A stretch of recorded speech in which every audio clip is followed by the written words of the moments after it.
Alright everybody, so welcome back.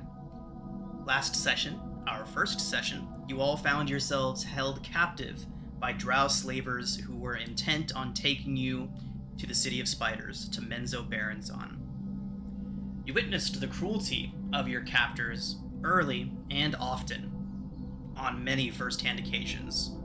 But you also discovered that all was not well among the drow. There seemed to be dissent among the ranks, especially regarding the apparently displaced former captain of the soldiers, a middle-aged drow by the name of Jorlin.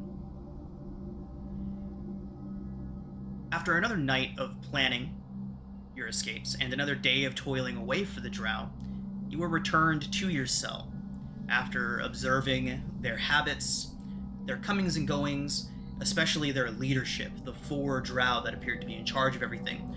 The 2 priestesses, Ilvara and her apprentice Asha, and the 2 captains, or captain and former captain, if you will. Jorlin, the scarred veteran, and Shur, the young, foolhardy replacement. Later, after having been returned to your cell, the sound of slaughter could be heard in an adjacent cavern. After your day of cleaning and chores, you would know that the adjacent cavern was the home of the Quaggoths, servants and slaves of the drow, except more bestial in nature, more subservient than you lot could ever prove to be. They were being slaughtered, and judging by the sound and conversation that could be heard earlier in the day, this was likely being done by baby spiders, or baby giant spiders, rather. As the slaughter began to wind down and the drow's attention became fully focused on the event, several of them began preparing to enter into the cavern and clear out whatever spiders might remain. But Ilvara, in all of her cruel ingenuity, decided it would be a much better use to put you all to the test and see what you could do, your lives being worth far less than any of her, even the lowest of her soldiers, at least in her eyes. So, as the drow begin to pile up makeshift weapons and tattered bits of armor, rough leathers and rusty knives and daggers, beginning to pile those out in front of your cell, that is where we pick up today.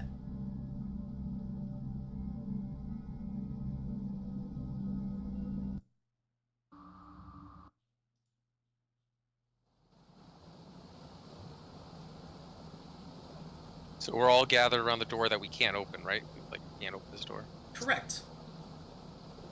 You are all, in fact, gathered around a door that you cannot open, as your drow captors begin piling up arms and armor outside of that door. What kind of armor and weapons are they bringing? The best approximation that they would be able to put together would be medium armor of non-metal varieties. And does it look like there's a wooden stick I could use as a club and maybe a wooden shield made of wood? There's definitely clubs and other such things being gathered. Would the highest be studded leather then?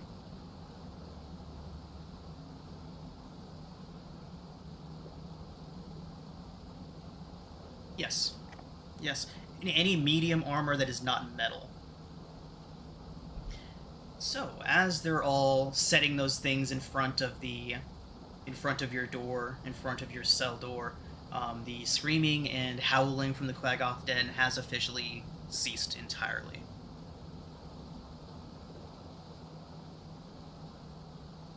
A few moments later, you all hear the drow beginning to move away from the door of your cell.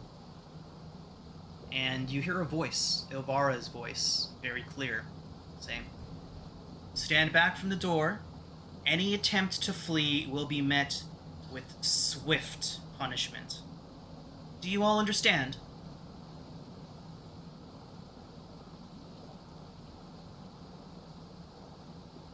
Yes. We are The other ready. prisoners would begin responding in the affirmative as well, stepping back away from the door, moving back from the cell wall. Do the rest of you respond in kind as well? Or are you remaining silent? Yes. Yes, mistress. And Sarah will back away from the door. Step in line with the others, but I'll just stare at her. Stare her in the eyes. Okay. Wait, So, sorry. go ahead. Short sword, rapier. Sorry. No problem, no problem. So, she would speak a command word, an arcane word, and you all would see a shimmer pass over the door, almost imperceptible, almost unnoticeable. A faint purple shimmer goes over the door, and you all hear not a click like a lock, but more like stone detaching from other stone. A loud sound. And then you hear Jorlin's voice. Push!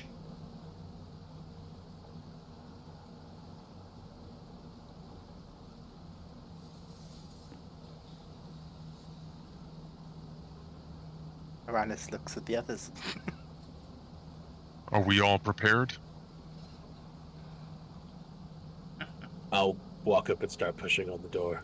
The door opens easily, like it weighs nothing. Pushed away, you all see a pile of weapons and armor directly in front of the door, and you see several drow along the rope bridge in front, across in the guard post, on the walkway to the south of your pen. You have no less than 8 drow warriors aiming crossbows at you, and 2 drow priestesses looking by and watching.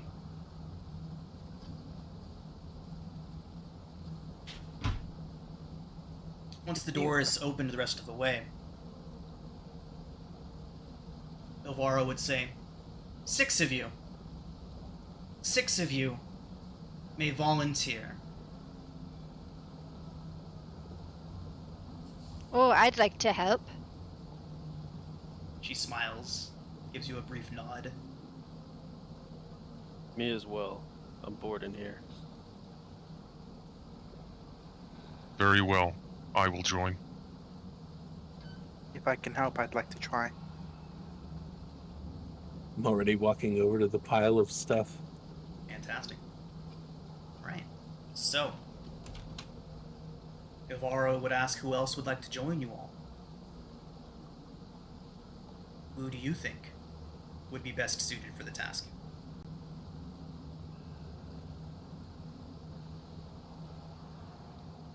We're all so worthless. Don't know about Hey. that. I'd say Eldath, because she's proven she can take a hit. It's fair. I've heard the dwarves are fine warriors. Aye, the best. I say bring her forth. Or what about the So- other drow, the prince? Prince Darendil, the Quaggoth who thinks he's elf? No, I don't think he'll do. The stool friend guy. No, not Uh, stool. The Sarah. 18-inch, the 18-inch tall mushroom? Solid choice. Solid choice. The one that's friends with stool. That protects him. Sareth. Sarenth. Saren? Sareth? That one.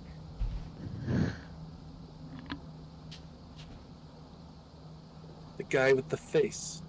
Guy with the face. Could he withstand being away from Stool?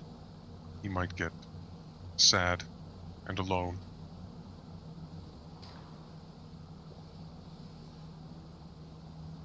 He I would say we stand. bring the dwarf girl. The moment you would have mentioned her, she would have stood up. Waited for you all to make your decision, but she seems ready and able. Are you ready for a fight after that Quaggoth smacked you? She nods and says, "You know, I think I am. It's been a while since I've got any training in." So be it. Okay. So, she approaches pile of arms and armor as you all do. So, let's go ahead and collect those arms and armor, shall we? We'll start with Uranus. What are you picking up from the pile? What are you looking for? Hide armor, Okay, you've got your hide armor. a shield, Okay, a board with a leather strap on the side of it. Cool, cool. works for me. And then, what kind of bladed weapons are there? Daggers, shorts, a longer dagger that could be used as a short sword. Very Short old sword? and rusty equipment. Short sword is fine for him. He'll take that. Okay. Thank you. And Via. Yeah. If there are some hides, I would also pick those up. Hide armor. Yep. And is there anything approximating 2 hand axes? Yes, there are most certainly some rudimentary hand axes there. Then that's what I'll take.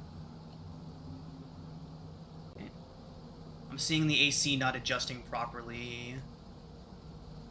Okay, it's up to 14. Do you have any AC modifiers that are messing with it at all?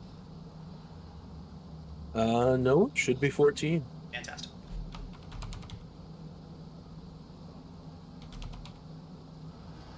And get you a pair of hand axes. Don't tell anybody that the barbarian didn't take a super high constitution. Okay, so you've got your hide armor about and you got you? your hand axes. I don't see the armor in my inventory. Where's it listed? It's down and under equipment. Middle row at the bottom. Yep. Hide armor. Okay, my character sheet was bugging out a little bit. Okay. Yeah, I'm seeing it now. I'm seeing an armor class of 14, 2 hand axes, and hide armor in there. Sounds good. And Sarah? Oh, if there's leather armor, she'll take it. Okay. Well, I didn't mean to do that. A shield of whatever shield she could find, and anything that resembles a sword. Short sword or... So, short sword then. Alright. Short sword. And you're gonna equip that for me, Yep. or? Already done. Oh, thank you. That then brings us to Trazen. I will get it right eventually. Trazen. I will take a wooden shield and a stick. Quarterstaff or a club? Club.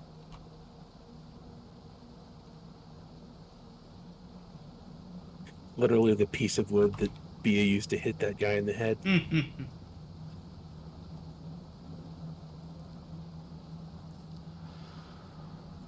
And Cillian. I will also grab hide armor. Okay. And are there any ranged weaponry, or is it all melee? The best you can get out of that would be throwing daggers.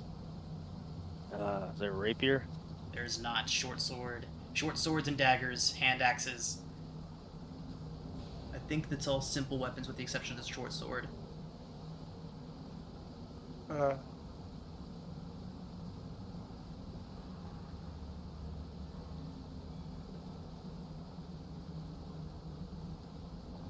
Guess I'm grabbing a short sword then. Alright. Could I swap out something quickly? What would you like to swap out? Hide armor for studded leather, if it's there. You know, I was thinking studded leather armor might work out, but I think that's a little too good for what they're offering here. They're literally just piling scraps of hide and various hardened leathers in front of you. Studs are made of metal, and we do not like metal. Some of us don't like metal. That's So, fine. yeah. I just wanted to check. Thank you. Alright. And Eldeth will get herself a short sword and some leather tatters begin draping them over her shoulders, kind of tying a piece across her chest, using a piece of leather to tie it tight around herself, getting herself thoroughly prepared. Now, Just real quick, can Bia take a second sort of short sword object from the pile and put it in Cillian's other hand? I just look at him and go, 2 hands.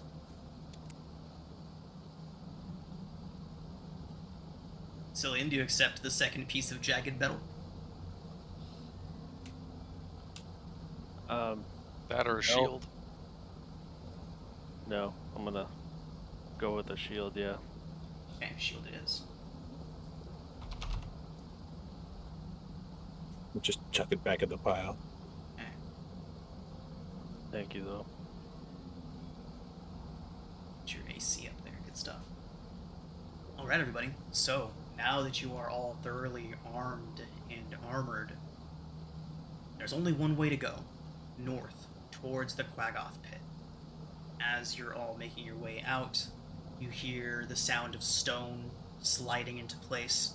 You hear that same chunk sound of the cell door closing as you all make your way along the path towards the north.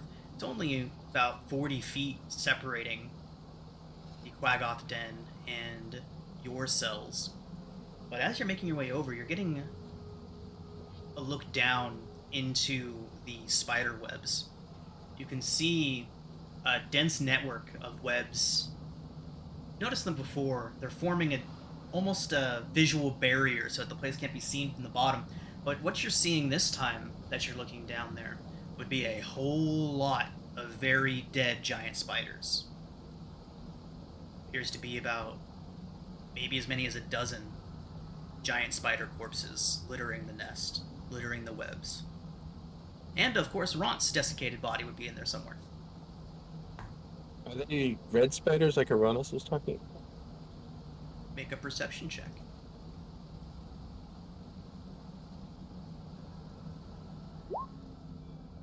Okay. Yeah, you do see a few smaller specimens. Hairier, elongated legs, seemingly malformed. There's a couple of them dead, seemingly destroyed in the fighting between this offspring and the rest of the spiders here. But only a couple.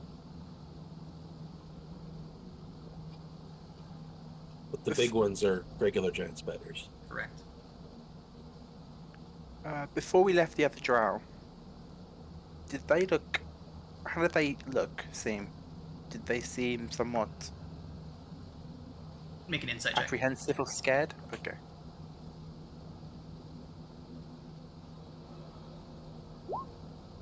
Indifferent. No change in his attitude. Like all the drow that were by our cell when we walked up here. I'm sorry, you're not, you don't just mean Sereth, you mean like everybody? Yeah, did they seem worried about the spider threat, or? With an 18, they seemed confused. A couple of the lower level drow warriors they could see it on their face. They were very clearly not understanding what the hell had happened. Doesn't seem like it's a very normal occurrence what just took place. Thank you. Okay. So, who is in front? Got a rough marching order here. Trazen will be near the front, but not directly in front. Sarah would go up front.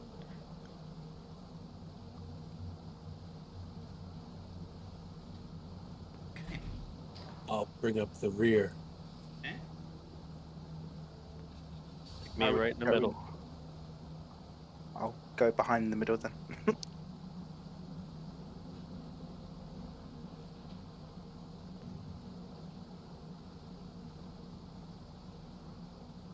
Okay.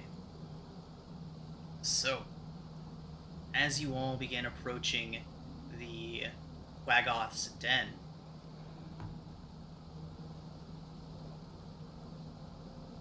turning the corner and looking into the place, the first thing that you notice is the many, many corpses on the floor. There appears to be maybe as many as a dozen dead quaggoths littering the ground. And along with all those quaggoths,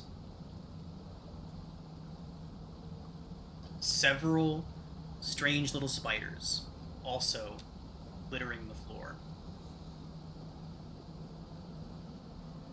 It's good to see that they didn't go down without a fight.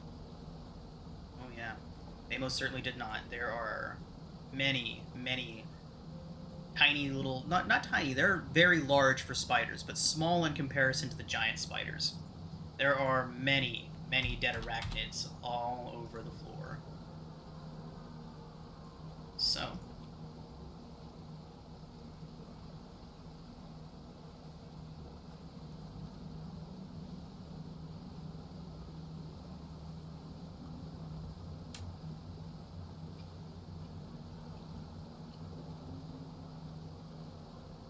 what would y'all like to do?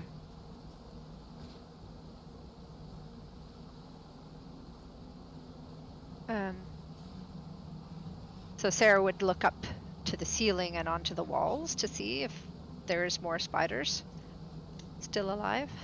Okay. Make a perception check.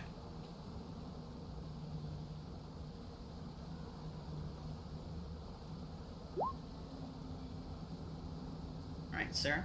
The room appears to be well lit. Magically so. And as such, you can see decently well into the nooks and crannies of the ceiling, but you don't see any signs of anything clinging to the walls, no webbing being constructed, anything along those lines.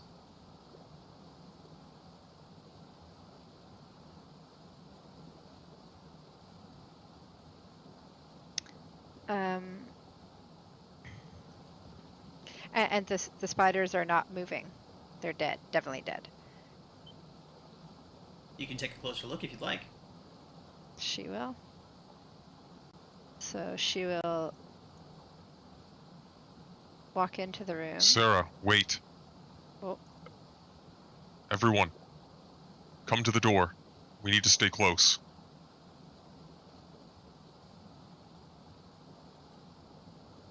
I'll come up behind Trazen. And Trazen will follow Sarah. So as she takes a step, he will take a step with her. You all see Eldeth looking over the side. I think something's moving down there. Really? Yeah, in the Oh. water. Go over and peer over. I'll look where is she pointing? Yeah. I'll look where she's pointing.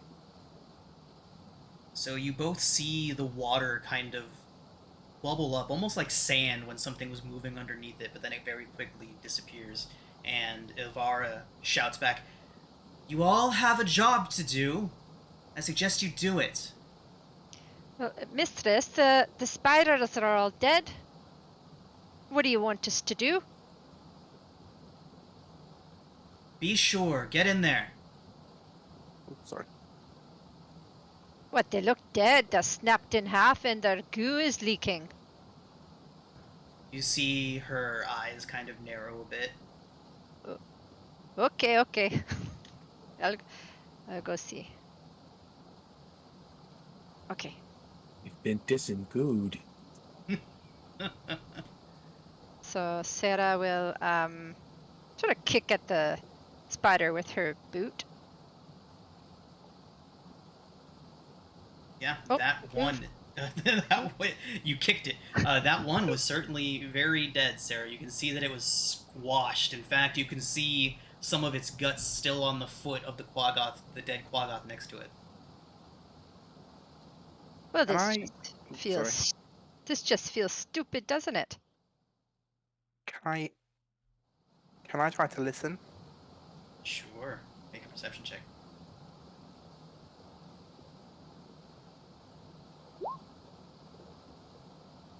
So, Aranis, as you're listening, You do hear something. Sounds almost like chewing. Very, very quiet chewing coming from the back of the cavern. I hear something. What do you hear? I What do they call it when spiders do it? I think Masticating? it sounds like chewing.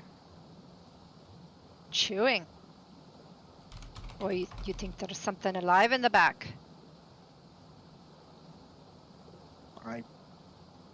I think so. I hope I'm wrong. Well, How Come big are on. these? How big are these Quaggoth corpses? They're large for a medium creature, so it's probably standing at about 6.5 to 7 feet tall when they were standing. Sarah, sever a limb and toss it across. Say that again. Sever a limb and toss it across. Oh, okay, got you, Treason. Good idea. So Sarah will take her short sword and sever an arm off a Quaggoth. Okay.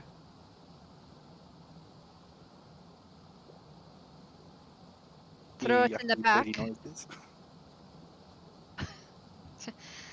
Okay, I'll throw it in the back. Okay. So Sarah will pitch it in the back there. You huck the chunk of Quaggoth arm towards the back of the cavern, and you see from the corpse of one of the Quaggoths something leap half of its body out of its chest cavity, its hollowed out chest cavity. A spider that had been hiding inside of one of the bodies lunges out, kind of runs its legs over the hunk of arm, and then retreats back into the body. Did you see that? You're right, Aranas. There is something back there. I wish I was wrong. So there might be babies in the Quaggoth bodies. So Sarah would take her short sword and sort of plunge it into the body cavity of this one. Nothing in there. Okay, let's move. Maybe one by one. If they're feeding, they might not notice us, and we sort of stab. What do you think? We should keep our eyes peeled. If any of the bodies quiver, or oh god, they kind of bulge a bit. I guess we know where the spiders are. Okay, let's go bulging, looking for bulging bodies. Okay. Is this body bulging? Right, so moving farther into the cavern, you can see that none of the bodies close to the cavern door seem to be twitching or moving.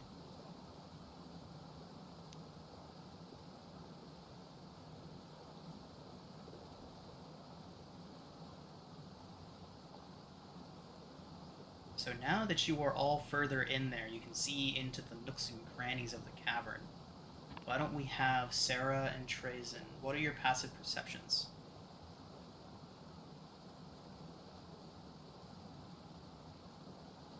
$15. Okay. Trazen, as you're making your way in, you can see that there are 3 bodies that do appear to be moving in unnatural ways.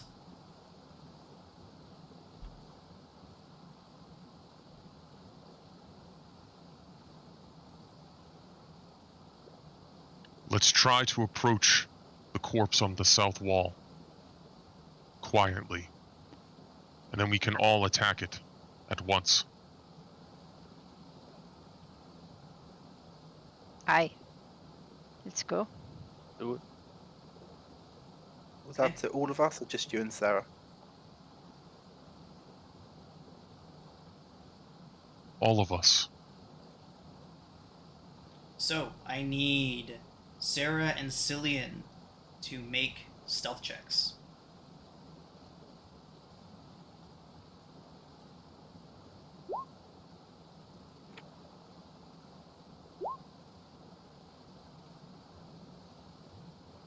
Sarah, as you approach the corpse to the south there, you see the movement inside of the corpse suddenly stop, and a pair of red eyes come peeking out from the top of the corpse, from inside of where it looks like its belly had been ripped out, followed by a pair of legs. It lets loose this strange, keening sound, almost imperceptible, almost like a dog whistle. And then you see the other bodies cease their movement as well. And we are going to roll initiative.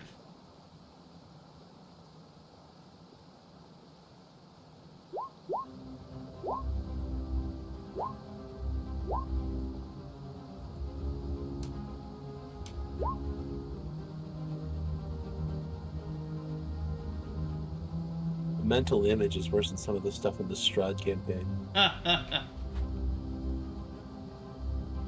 Whoa, Yeah, what are Strahd's the more people- gothic horror. This is more like, I don't know. I feel like body horror is going to come into play a lot in this one. Spider crawls out of your chest horror. Yeah. Okay.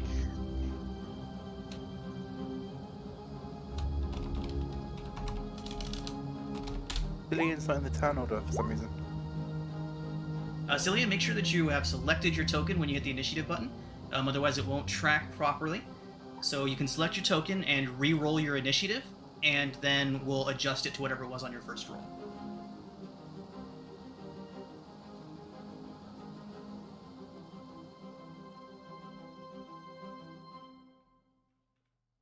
Bear with me, new guy. No worries, no worries. You're all good. Ah.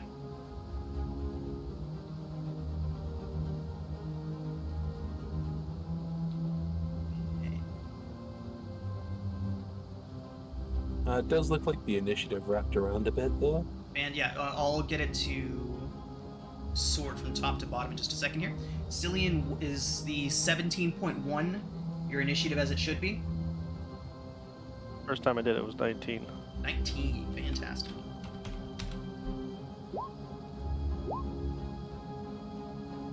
Okay, so Uranus, you are first, as several spiders come lurching out of Quaggoth chests and abdomens, covered in sticky, slimy blood. What do you do? Want to cry.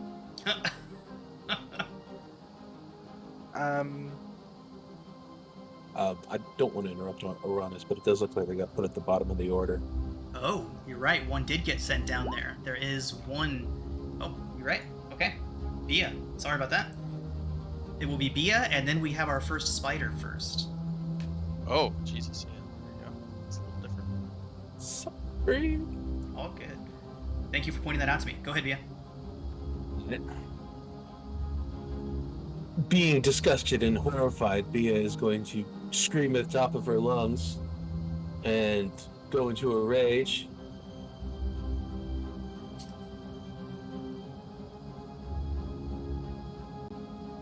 Anything with that? And I'm going to basically leap over Sarah in front of this spider and drop an axe into it. So- Fantastic.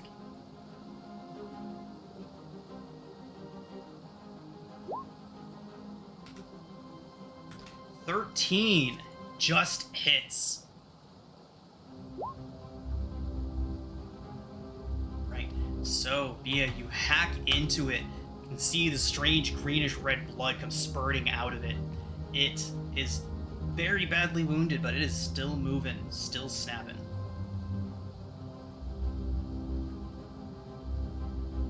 That's my turn. Okay. Bia, in its death throes, flopping around, several of its legs unusable after that blow, it is going to lunge at you and attempt to bite. That is only an 11 to hit. That misses. Fantastic. Uranus, you are up. Healing himself as much as he can, he will approach this one and swing his short sword at it and hope the Dark Maiden's on his side. Fantastic. 15 hits. And 6 cuts the creature in half. Both pieces flopping around for a moment before going still. Yuck, yuck, yuck. You attack the top one. This one. Oh, I'm sorry. It did not die. I was a little confused. Yeah, my bad. Thought we were still going after the same one. Okay, Ronus. That's my bad. I should have made it clear. Sorry. And then buttons everywhere. Right, Ronus, anything else? that's everything. Yes, I think. Crazy. Well struck, Bia. Allow me to finish the job. And I will cast, as a bonus action, Shillelagh, making my stick Epic Stick. Fantastic. And then I will Epic Stick. I hate to be Nope, that guy, but do never you mind. require components or a focus to cast Shillelagh? Isn't the component a stick? Yeah, I just have to touch a stick. Fantastic. All good. I must touch. Shillelagh, you require mistletoe, a shamrock leaf, and a club or Oh. quarterstaff. Never mind. I did not see him shoot. I'll hit him with. I'll miss him with my regular stick, as no magical effects take place. I'll miss him. Yeah. Okay. Cillian. We'll go up to the spider Uranus, Fantastic. and I will hit it with the sword. And while I do so, I say, God, I wish I had a bow.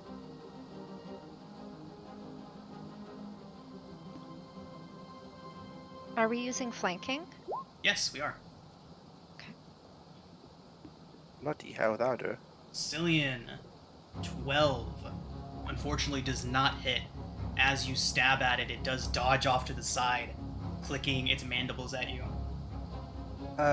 It is just quickly. It is 10. The +2s from archery fighting style. Oh, okay, so just 10. Got it. 10 still does miss, unfortunately. Bummer. Cillian, if you flank, you will hit with advantage. Just so you. That I'm is not sure if true. you- Are you familiar with flanking rules, Cillian?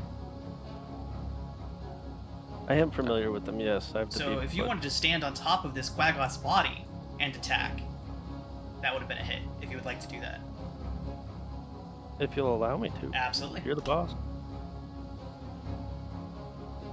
All right.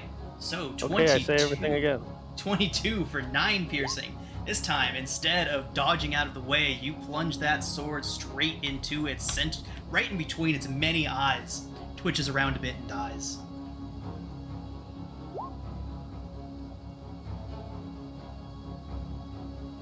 Well struck, Cillian.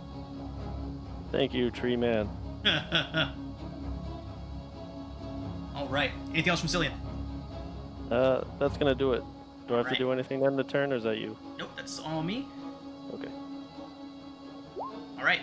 Eldath raises her short sword over her head and lets out a battle cry as she charges in.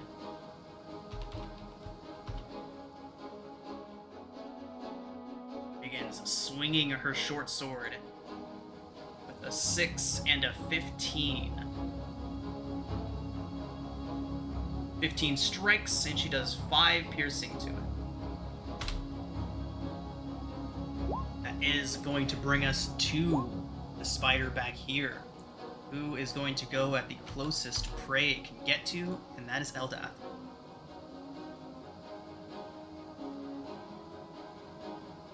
$14. You all see it leap the last several feet and directly onto Eldath's chest, and it scurries up a little bit and finds a little place with that armor and sinks its fangs in.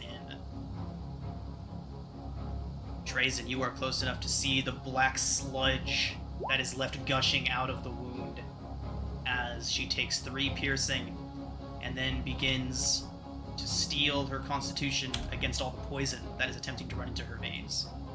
She's going to make a save against poison. She does fail even with her dwarvish advantage.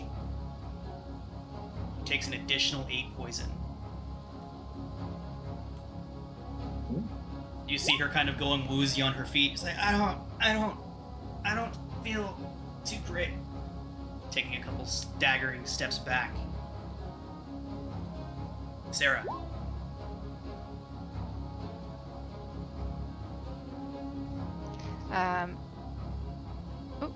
Sarah will move over here and strike at this spider with her short sword.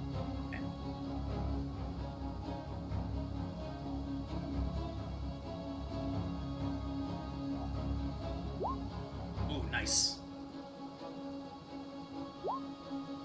12 does very much eliminate that spider. Death to the babies.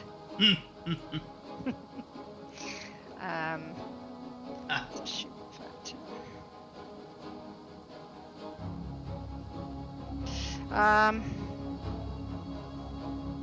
She will then proceed to position herself here, and that will be her turn. Fantastic. Brings us to the final spider. Ooh. You can see it kind of inching towards Eldeth for a moment, Sarah, but as you move behind it, your movement catches its attention and it whirls around to face you. That is a nat 1 to hit. Go back to the nest where you belong, baby. Yeah, that brings us to you. Apparently he's all left legs. Right. I'm gonna follow the lead. I'm just gonna kind of do another short hop through the air and gonna put 2 axes into the spider this time. Fantastic. 23 certainly hits. 6 drops that one. 12 Okay. misses. Fair enough. It's just because there's nothing left to hit.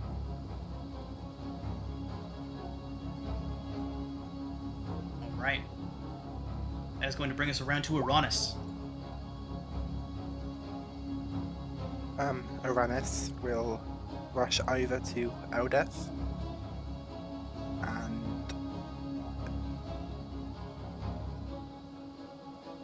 he's never done this before, but he's seen it done by others, by the priestesses. He'll take his holy symbol. He'll place the holy symbol onto Eldeth's form where the spider has bitten her, and he'll do a quick prayer to the Dark Maiden as he casts Cure Wounds. Fantastic.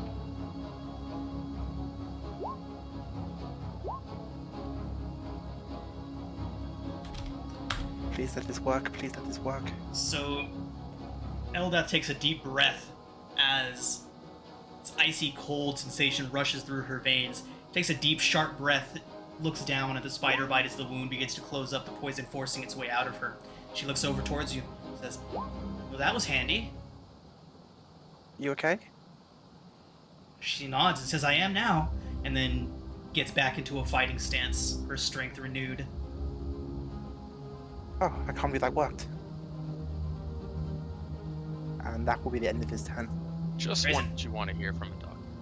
Right. I was gonna say, like, she shoots like a little apprehensive glance behind her as he says that. Tracy, dip, dive, duck, dodge. You meet That went way this better. creature. A tremendous club. Nope. We won't. Yes, you will. Blink. Haha. Blinking, 18 hits for 3 points.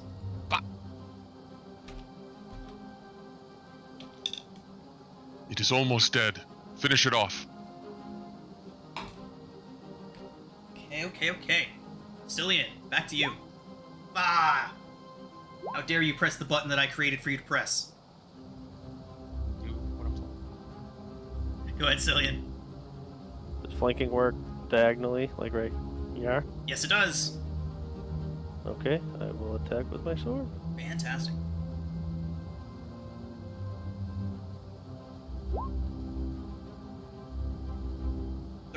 Just hits. 4 piercing.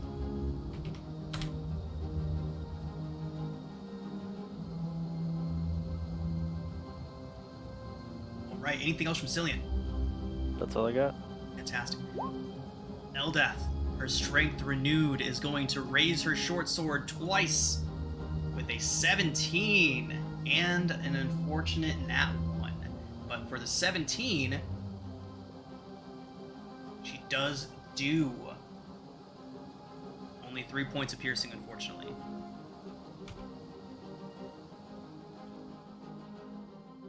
All right.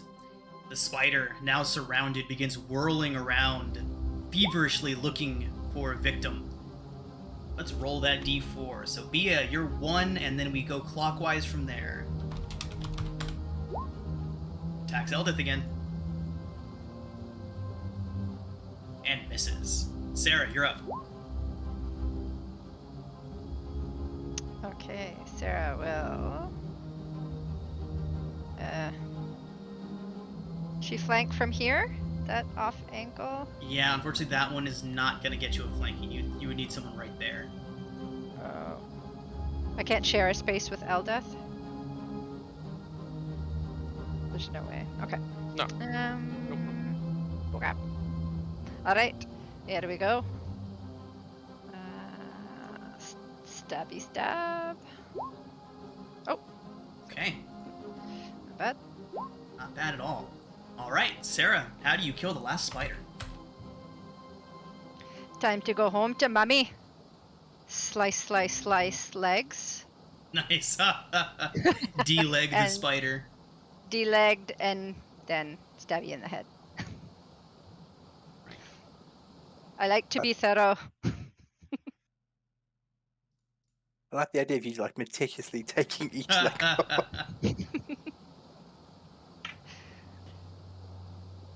Okay. With the task completed, what do you all do? Can I reach down and pick up one of the legs? Yeah, absolutely. Just kind of giving it a sniff, examining it. Does it seem like regular biology insofar as Bia would recognize it? Make a nature check.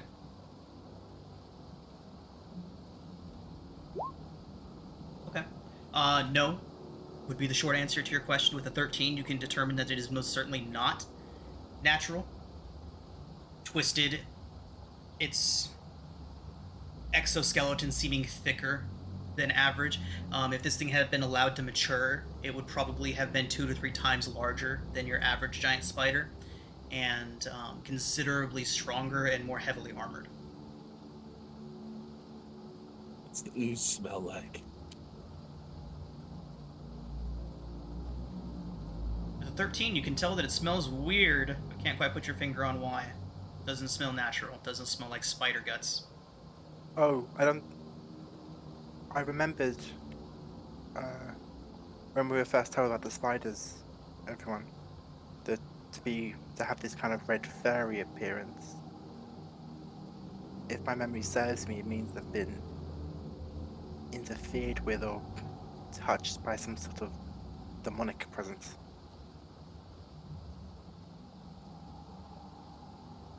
Do you know what demonic presence could have done this? I don't. It was a story from my youth. I'm sorry.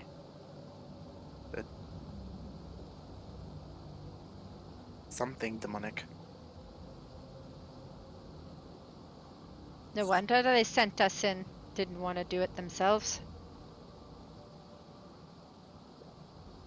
Slowly reach out and touch the tip of my tongue to the goo. Oh, good lord. What are you doing? It is extremely bitter. Spat out and chuck it back on the spider. No good. Well, I could have told you that. Zillion dry heaves. I I'm okay. I think we stick to the mushroom stuff. Don't go licking spiders. You see her ears visibly droop. What do we do now? I think we will report back. Mission accomplished. Well done, everyone. Good fighters, the lot of you. Eldeth gives a nod. She says, "You all did admirably well. Maybe we have a chance of getting out of this yet."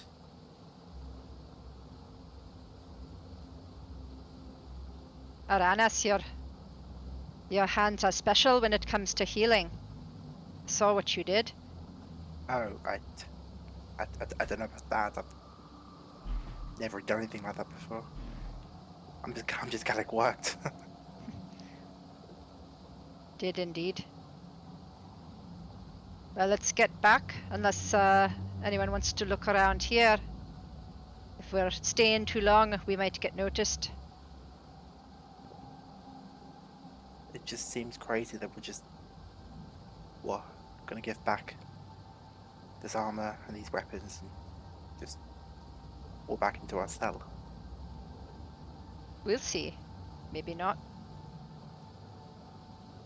Is the Quaggoth pen sort of stony, like the cell we were in? Yes, Okay. And no doors, I'm assuming. Or... except for the one you came in through. Okay. Shall we head back, everyone?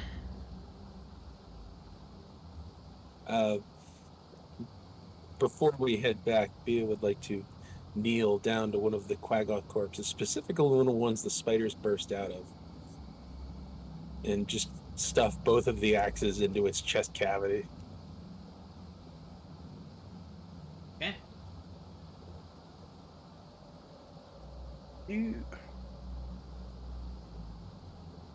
Would I know enough about spiders to be able to... I don't think I could extract the poison. Not in the Could I- time that you have, no. Could I break off whatever injects the poison? You could break off like the top portion of its head if you wanted to try and take that.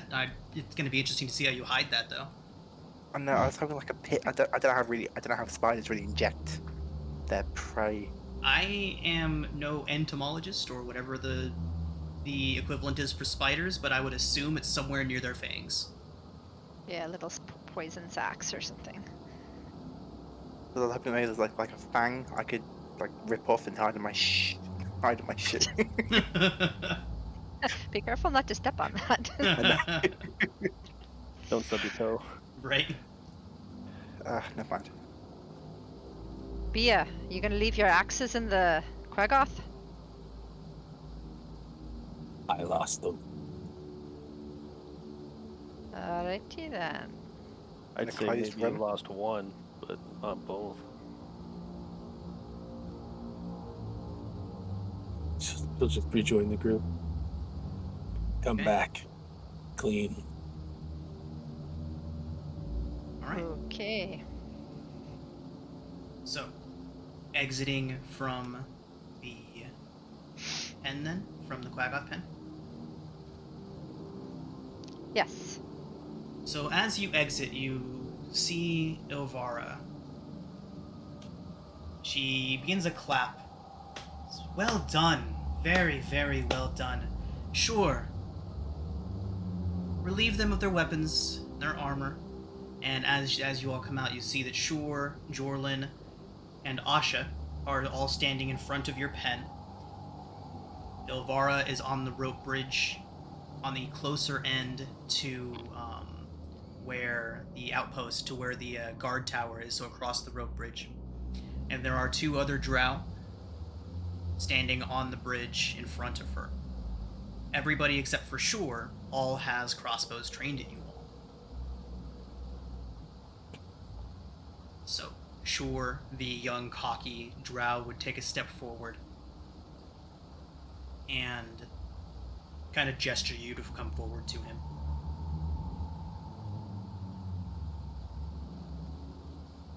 Does anybody not approach, or does everybody come up to him one by one? Come up to him. Yeah. Approach. Okay, so as you each approach, Shore begins to search you very thoroughly. Anybody that has tried to hide anything on their person, please make a sleight of hand check and tell me what it is you're trying to hide. Uranus, you specifically, will need to re-hide your holy symbol.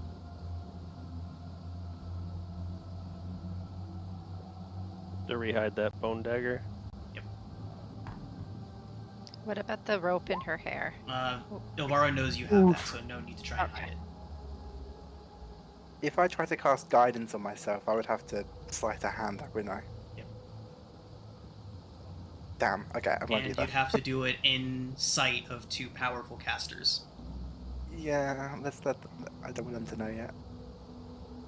Okay. Oh, this could be bad. Cillian, your bone dagger is Ooh. confiscated from you. Yep.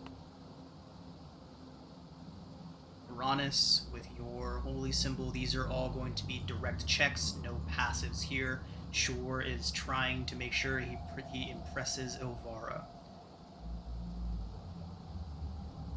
He does get a critical success on that with a 24. Uranus, your holy symbol is taken from you.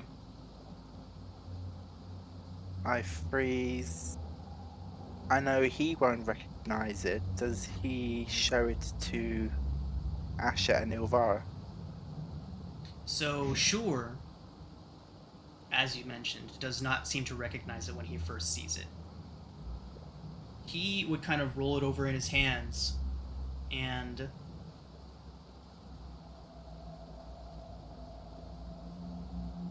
I have to check something real quick.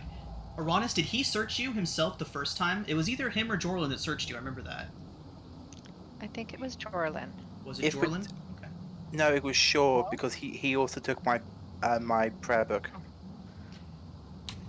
So, he takes it from you and narrows his eyes, realization dawning on him that there's no way you recently acquired this, that you must have gotten this past him. He slips it into his front jacket pocket. It doesn't, then says nothing.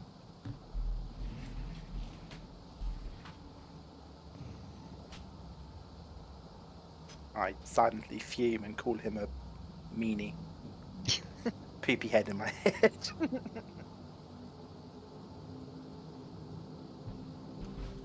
As he's searching each of you, he sends you back into the pen.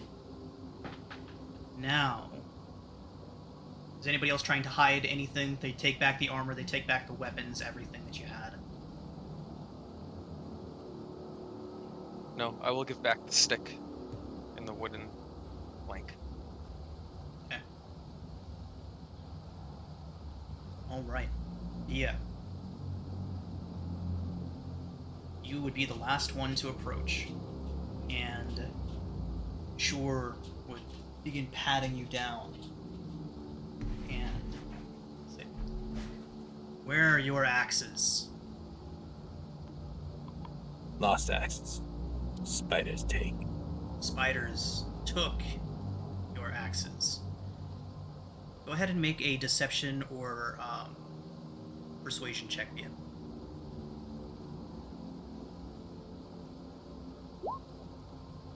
Okay, okay. Okay. So Ilvara would look up, and Shore would kind of look over towards her. Says, "She lost her axes." Ilvara would be like, "You've lost them after I so generously allowed you the opportunity to fight with weapons and armor. You're sure you've lost the gifts that I gave to you?" I'll just give her the eye again. You see her make a disappointed sigh. Asha, I'm afraid our friend here needs to know what happens when our gifts are not appreciated. Asha makes a stern nod and steps towards you, Bia. This is a fun campaign, guys. Thanks. Wait, I think the weird one misspoke. She's not very. I tap my head. It's not all there. She licked the She was licking the spider goo. I think it affected her. Yeah. I saw her stuff her axes in the Quaggoth. Clearly not thinking clearly. Was hungry. You're weird. Anyways, weird. if you Let's go ahead and make a persuasion check from Sarah. Did I do enough to give her Yeah, advantage? we can give it advantage. That's fine. Oh, thank God. 16. So, Asha would have been lifting her hand out to touch Bia on the shoulder. You would see necrotic energy arcing around on her hand as she reaches out. And as you two begin speaking, Ilvara would hold up a hand, and Asha would stop, and they would listen. And Ilvara would say, "Let it not be known that we are merciful to our property."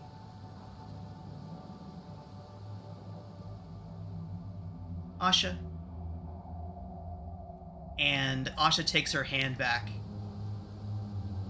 The necrotic energy returning back into her hand as she does so. But in one swift motion, that same hand reaches back and grabs this whip from her side and whap! With one smooth motion, upward arc. An 18 to hit you, Bia. For 6 Yeah, bludgeoning. it hits me. I wouldn't possibly still be raging at this point, would I? No, I wouldn't. I haven't taken any damage. Yeah, 6 bludgeoning.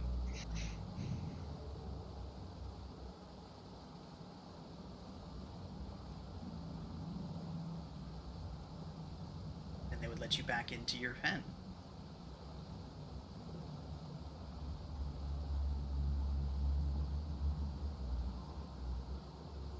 The doors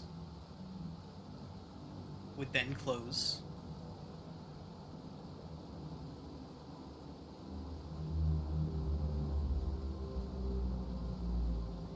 And you all find yourselves back in a very familiar position. Bia, that was quite foolish. We may not be able to cover for you again. Just gonna slump into the corner. I'll approach. Do you want me to look at that wound?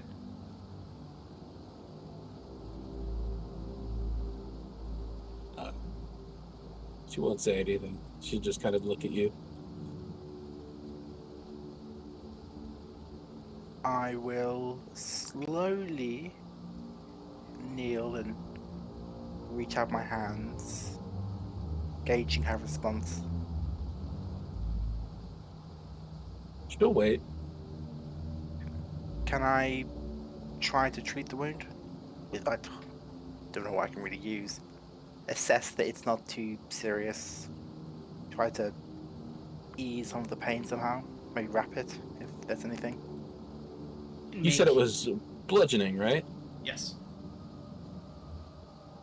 So I guess they'd quickly see forming a big bruise right across her collarbone.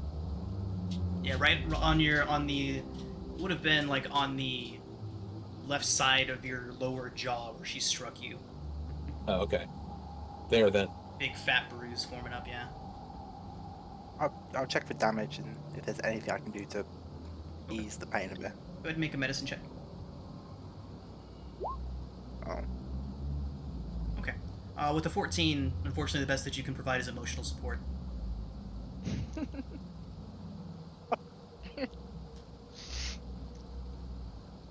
without Hey, any of pets. your tools of the trade. I don't So- even heal you anymore.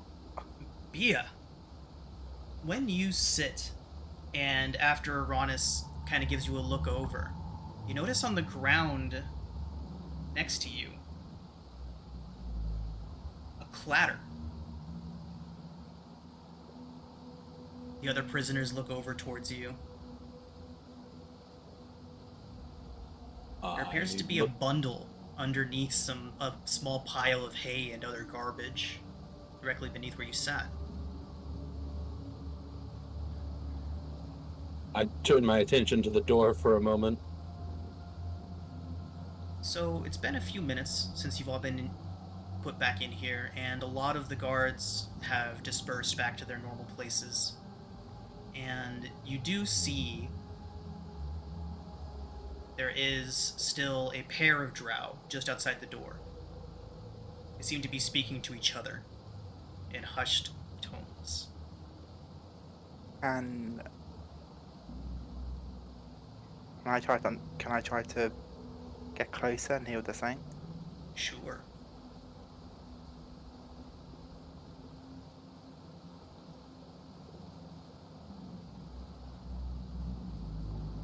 First off, make a stealth check at advantage.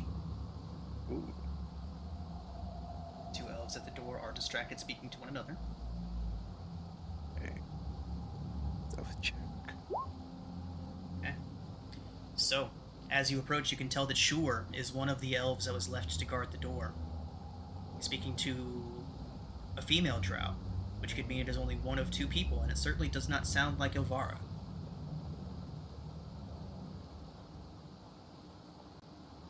Can I make out what they're saying? Let's get that perception check.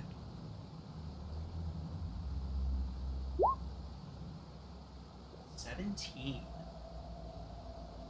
Get some high rolls for level 1. Alright. So, Ronus, you hear Asha speaking to Shur. She calls him brother. And you hear her warning him to be wary of Ilvara's favor. That if she could cast Jorlin aside so easily, that she will certainly have no qualms about doing the same to him. Shur responds, much as you would expect him to, saying that there's no way he would ever fail the way that Jorlin did, to let himself get maimed by some sort of ooze. But you can gather from the conversation that Ilvara has not exactly garnered the trust of her subservience.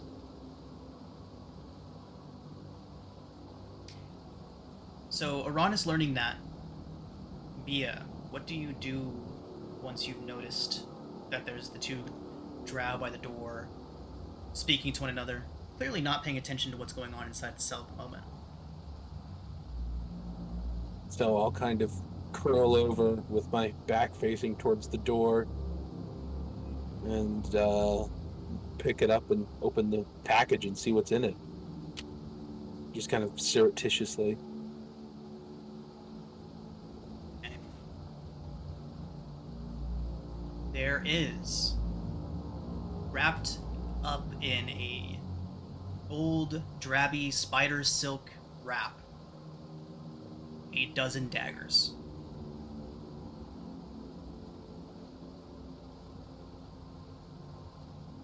And on top of the bundle, a handwritten note in common.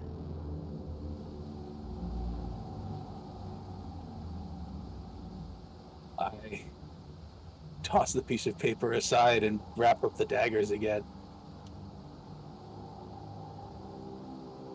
Because Bia can't read. Yeah. So I think it's safe to say that Trazen and Topsy and Turby would have seen the paper go.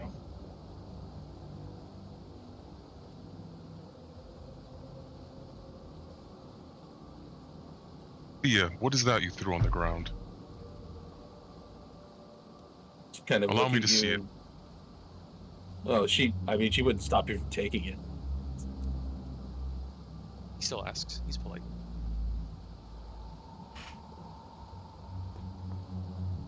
just kind of. Trazen will pick it up.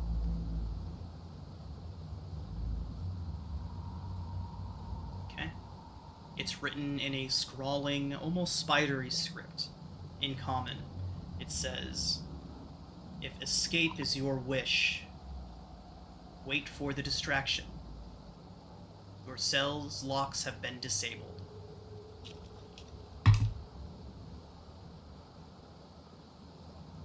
Trazen, as soon as you finish reading the words, the paper combusts and burns away to ash.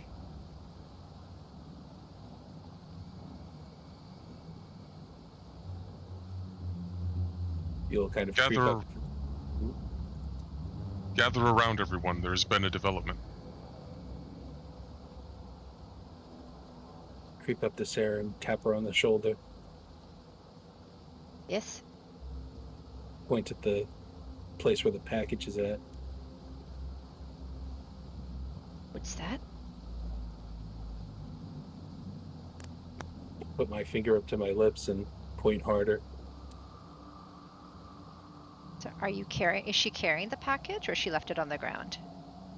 I left it there. Oh. Let's have a look.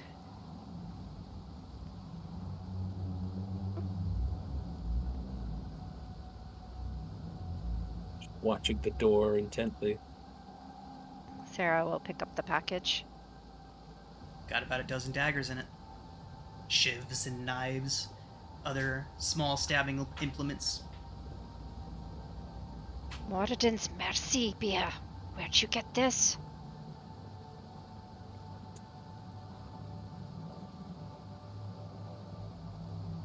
Topsy and Turvy would be looking over your shoulder at this point, Sarah, and they would say, "Hey, those weren't there a minute ago. How'd those get in here? No one came in while you were gone." Shh. They would kind of crouch down. "Sorry." Gather round, everybody. Trazen, you said there's a development. Yes, there was a note inside of that sack. The locks are no longer working.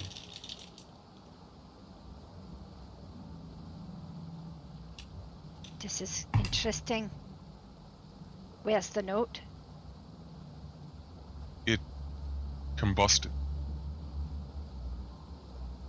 Bia found these in the corner. And Sarah will carefully remove some of the silk wrapping to reveal the 12 daggers. Someone's looking out for us.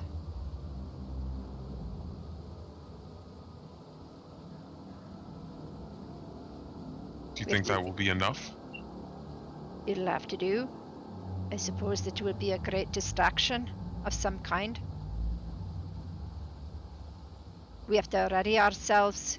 Each of us take a dagger and sleep, or pretend to sleep, and wait. You said you were a soldier, Sarah. Yes. Have you noticed anything about them? When do you think the best time to try this would be? Well, they run a tight unit, as you see. We're always being watched and someone's always on guard. But looks like someone's got a plan to create a distraction. If the locks have been disabled, we should be able to get out.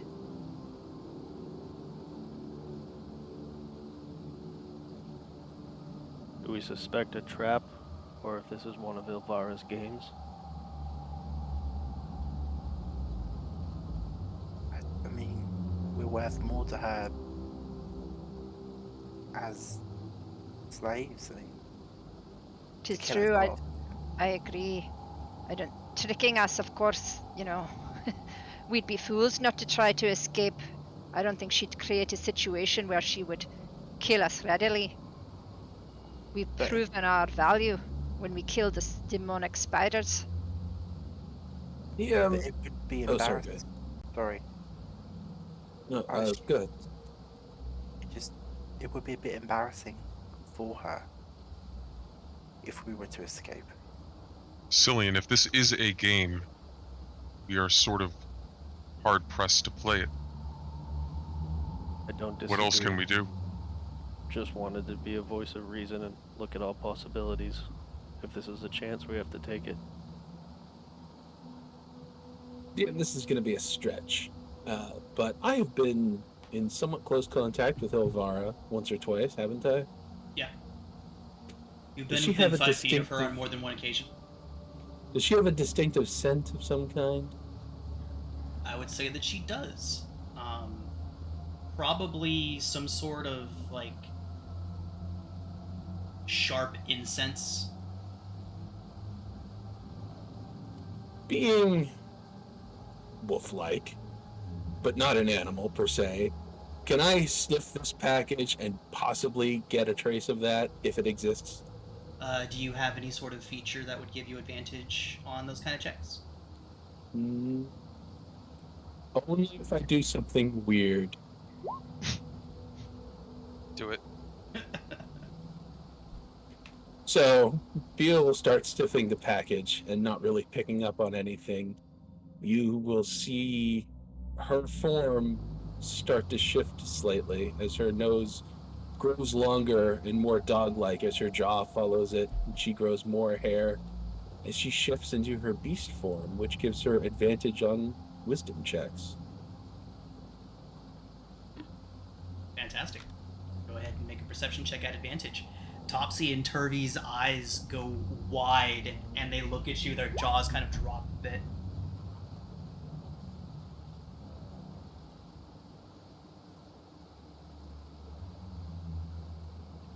Yeah. You do not get Ilvara's scent. However, you do get that faint, lingering scent of burnt flesh that always seems to follow Jorlin around. Smells like the man. Which man? Young man or scarred man? Jorlin. That makes sense, doesn't it, Aranis? For It what does. we know. She cast me aside. When a captain loses rank like that for showing nothing but heroism, it's enough to crush a man's ego, or any fighter's. But I think it's more the status. Being in her favor would have had a higher place here. You would have had And standing. He's been cast aside. Well, my friends, we have found an ally after all. I wouldn't go that far. He'll help us as long as it helps him. This could still be a trap after all. A way for him to prove himself if he stops us. Trazen, when Exactly. you say that, Eldeth would nod, and she would say, how can this even help us? Once we're out of this pen, we're still 100 feet up off the ground. How do we get down? Well, Make a run for the Sarah has a rope. Or we could jump into the waterfall we saw. or the web. There was quite a few corpses of the giant spiders on that web. It may not be too dangerous now. Giant spiders killed. That's We don't know right. if they were all killed. Well, we've got the daggers. I don't know, I see this as the only opportunity we've had in 10 days. If this is trap, Jorlin trapped too. That's true, his scent is on the package, he didn't think about that. We don't have the note, but we have his scent.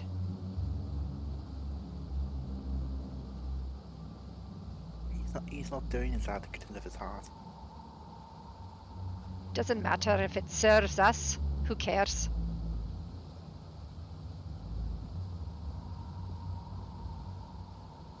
I'll at Seraph, this point revert back to my more humanoid form. as you're doing that, Seraph would kind of look over towards you all.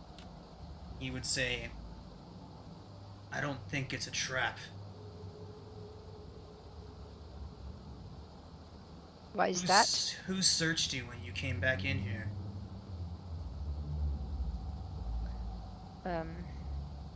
Sure. Sure. Who stands to lose the most by you happening to have a whole bunch of weapons in here after he searched you?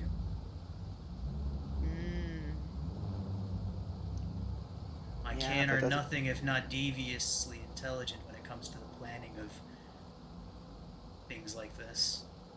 That makes sense. He just took something from me now. He didn't show Ivar. I think he didn't want her to know that he failed the first time. Status means everything.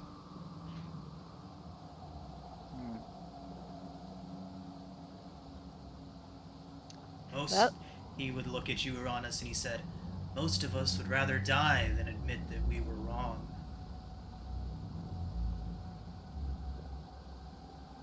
Yes. It is rather a weakness of our race. Best to never be wrong, then.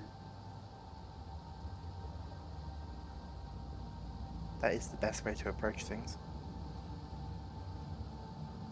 As that conversation begins to wrap up, you all hear the telltale calls of a drow patrol returning to Velkenvelv.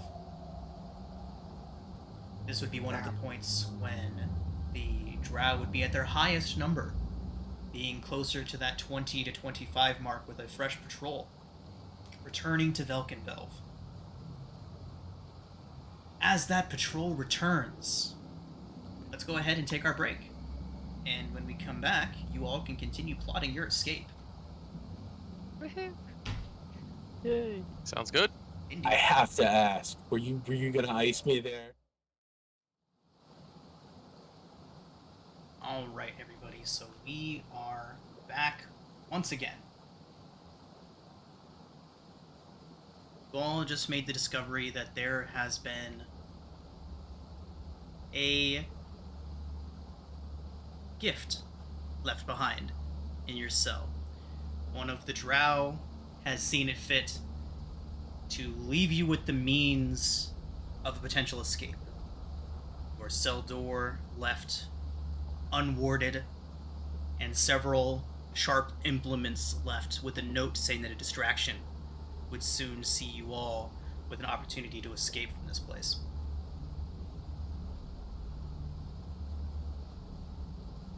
You all hear the telltale signs of a drow patrol returning to Velkenvelv. Shouts, a short horn blast, and then you all hear the sound of the lift being activated. Gears and pulleys winding and whining as it is pulled up. What are you all doing while you hear this?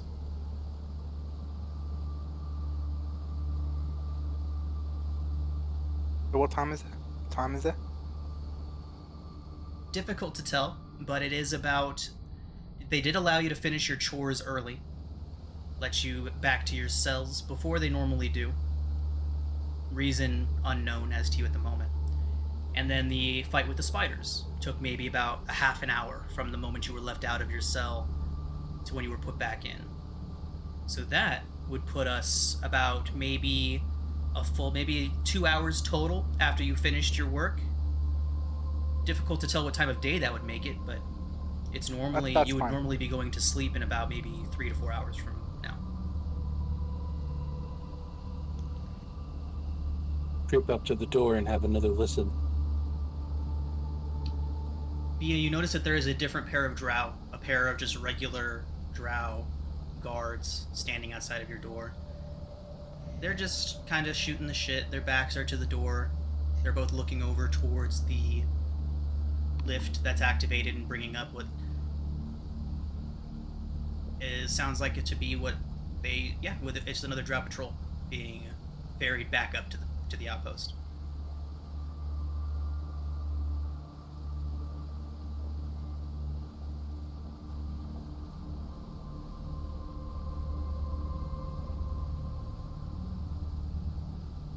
I say we wait and see what this distraction will be.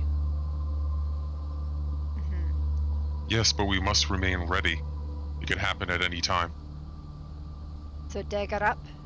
Who wants one? Guido Okay, immediately raises his hand like high up into the air. I want to help. I'll stab a drow. Good, I'll do it. No. You sit down. That bad drow, right? Yeah, We're the not- bad we're ones, not- not you guys.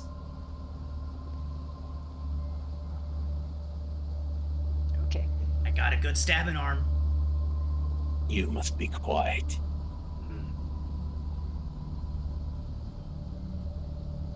How many daggers did they leave us with? You have 12.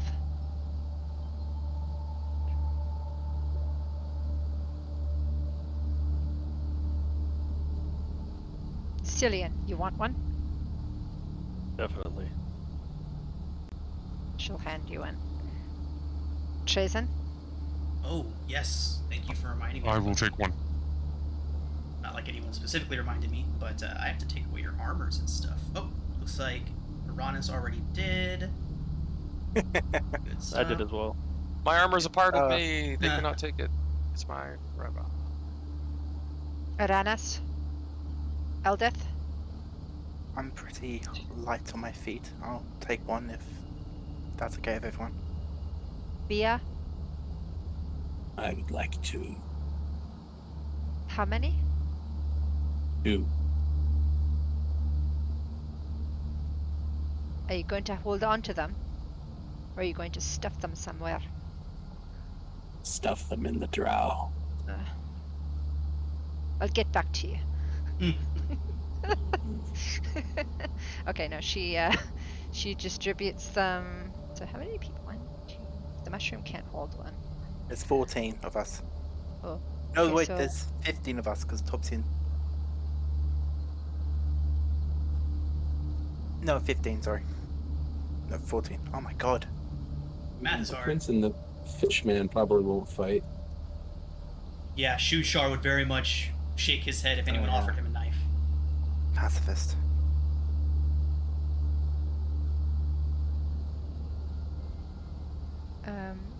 What about the drow? He would accept one if you were to hand him one.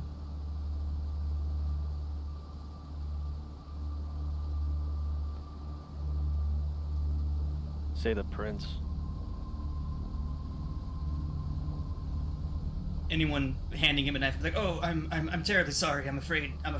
I don't know my way around a weapon very well. Were you not taught blade work as a princeling? No, mostly literature. Oh, really? Do Yes. you have any favorites? He would list probably 3 or 4 famous elven authors. Like, actual, real. Yeah, they would track if you were familiar with any. You'd probably be familiar with at least 2 or 3 of them, with at least a couple of them. I'll narrow my eyes, but I'll let it go.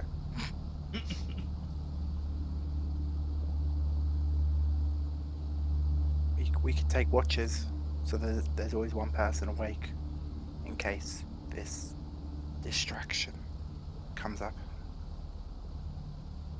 You all can rest. I will remain alert. If you're sure, I only need. I mean, I don't really sleep. I just Neither do I. trance meditate thing.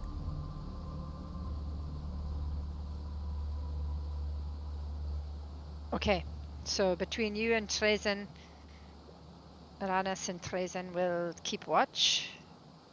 And we'll go about our business real casual like.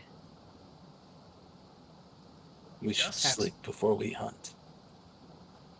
Careful to keep the blades concealed. They can still see us through those windows in the door. Just as Did I you all get finish two, with by your the way? conversations, go ahead. I'm just asking, did I get 2 daggers, by the way? Yeah, anybody that got a dagger, go ahead and drag it from the inventory, from the compendium onto your sheet.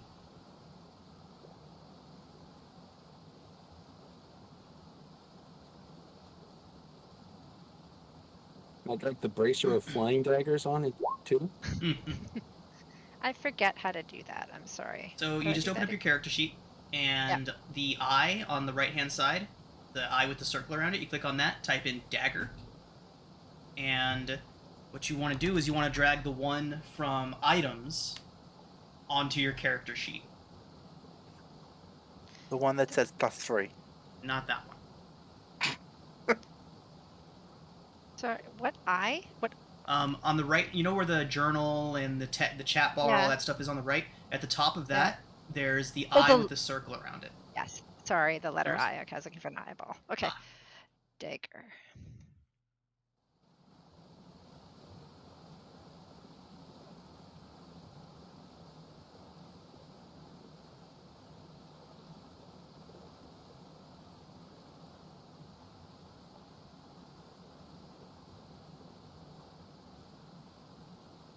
Okay. So, just as you all finish your discussions, you all hear the telltale sign of a rope snap. You hear a koof as the lift jolts suddenly. The two drow in front of your cell, you can see them both take a step forward, and they say, "What the?" Just as you hear another snap, and you hear first nothing except screams as a dozen drow plummet 100 feet straight down, and then you hear the massive smashing explosion of the lift impacting onto the ground, and at that point the outpost erupts into activity. You hear That was shouted a orders. distraction. You hear the two drow in front of your door take a step forward, and they say, "We're coming!" And you hear another shouted order. It sounds like it might be Jorlin, or it sounds like it might be Shore. Shout back to them, "No! Maintain your posts!" And then they go about. You hear a flurry of activity as all of the rest of the drow, except for the two guarding your door, begin rushing about to try and see how they can get back down to assist the dozen or so drow that have just fallen to a very painful, if not deadly, drop. What do y'all do? Slowly start to creep up again. I guess that eliminates the lift as a way out. Yes, but now is the time. The door is unlocked, and there's only 2 guards. Do you remember when Bea pushed the door yesterday? It nearly. Wait. Do we know if it knocked the. You said it nearly knocked the guard off. Do we know that?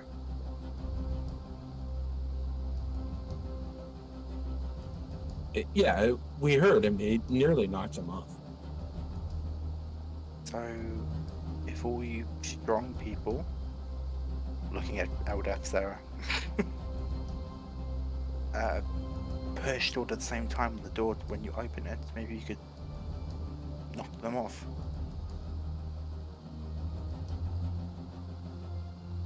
Let's do it. If that doesn't work, All right, make an athletics kick 'em check. with Whoever is shoving on the door, make an athletics check. Can I assist them? I don't know. Push on their back? I would say as many as 4 people can make the check. Oh, I'll just.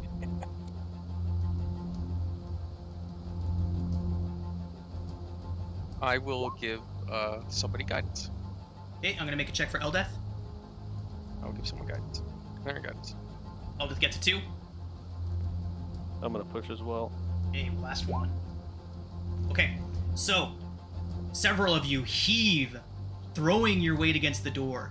It does fly open, and you see one of the drow guards is able to turn around and jump out of the way in time, drawing his short sword as he does.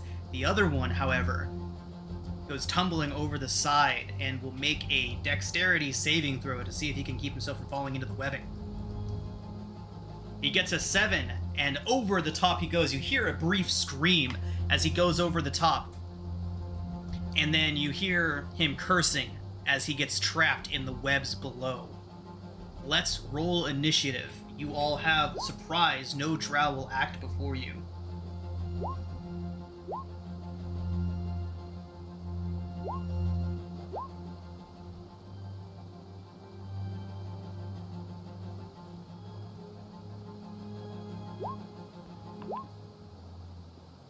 Excellent, excellent, excellent.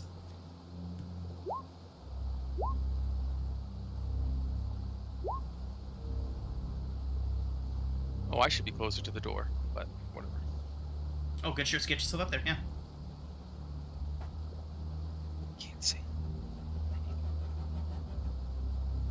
Trazen, you say you can't see. Light the torch. I don't have dark vision.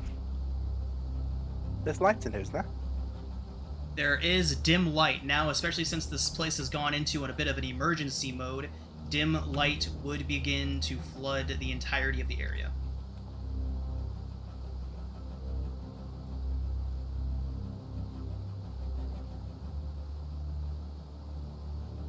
You mentioned that to Aranis at some point. He'll fix that for you.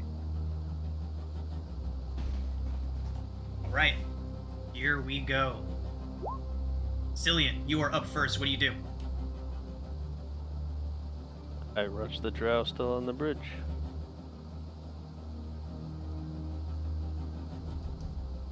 Or not on a bridge, right outside the door. Yeah, You know this what I one mean. has fallen and he's thrashing around in the webs. All right, he turns towards you, a look of shock and utter bewilderment on his face. He hasn't even gotten a chance to fully draw his sword yet.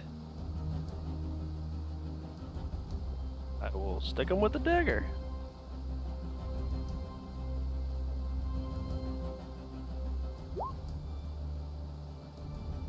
14. Unfortunately, does not hit.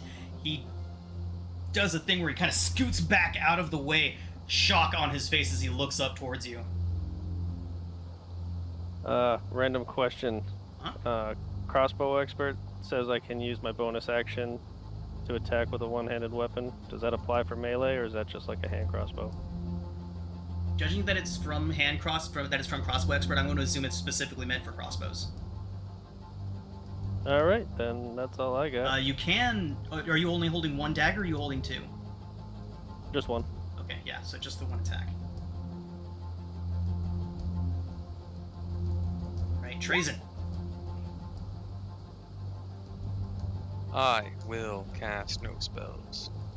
Because I cannot. And I will look around because I also cannot see very well. Where's the drow? I literally, I don't know if you can see where I can see, but I can't like see anything. It's right where my name is, right below me. There you go, Blacks. Dim light floods the chamber. There we go.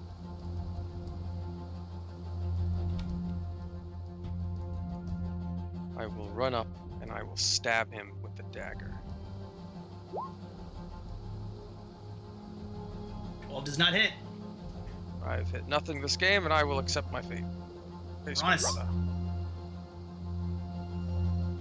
I will move there. Actually, wait. Gee. That's 15. Yeah. I will double check the components for this. Yes. Hoping this also works, he'll raise his hand, point at the drow as he shoots silvery radiant flames at him as he casts Sacred Flame. Do you require components or anything else for Sacred I Flame? do not. Okay.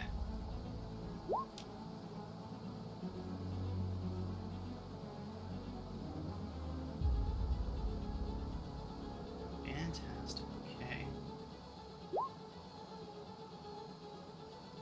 His saving throw result is a 7. Right.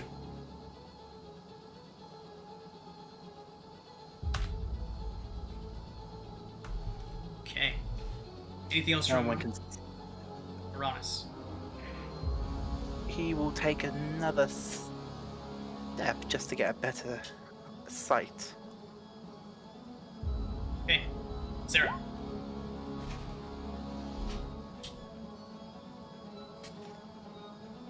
Excuse me. Can she creep over to here? Yeah, okay. So she will take her dagger out and strike.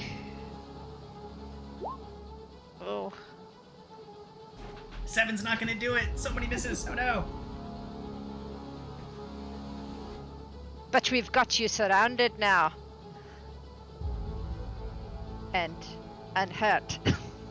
He's taking Might as some well. damage. Oh, a little. Sorry.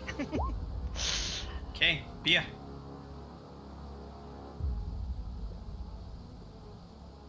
Let's see. This is interesting. Okay, yeah. I guess we'll just stab him. I'm not gonna use a rage on this guy. 24 certainly hits.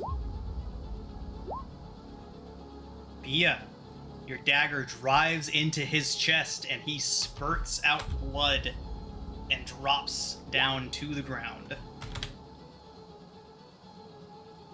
Now, as all of that winds down, you hear the drow down in the web begin shouting, "The prisoners! Prisoners escaping!" And those of you that can see into the other portions, can anyone see the main landing? It doesn't look like anyone can. But you do... Okay. So you see two of the drow over there shoot their glances over towards you. And you hear them... You see them both turn and begin to shout, "Alarm! Alarm!" But as they do, you all begin to hear something strange. A horrible, droning, buzzing sound begins to echo throughout the entire chamber, followed by inhuman shrieking, high-pitched, almost animalistic, like several animals meshed into one, this shrieking sound, almost avian, almost bird-like. Alarm horns begin to sound out from unseen parts of the chamber as drow begin to shout in Undercommon, "Demons! Demons attack!" And at that point, you see several creatures. Those of you that can see in the dim light that's been illuminating this chamber, see several creatures fly into the cavern. 3 winged, vulture-like creatures fly in. I'm sorry, 2 winged vulture-like creatures fly in, being pursued by a flight of what look like enormous black chitinous wasps. These 2 creatures come flying into the chamber.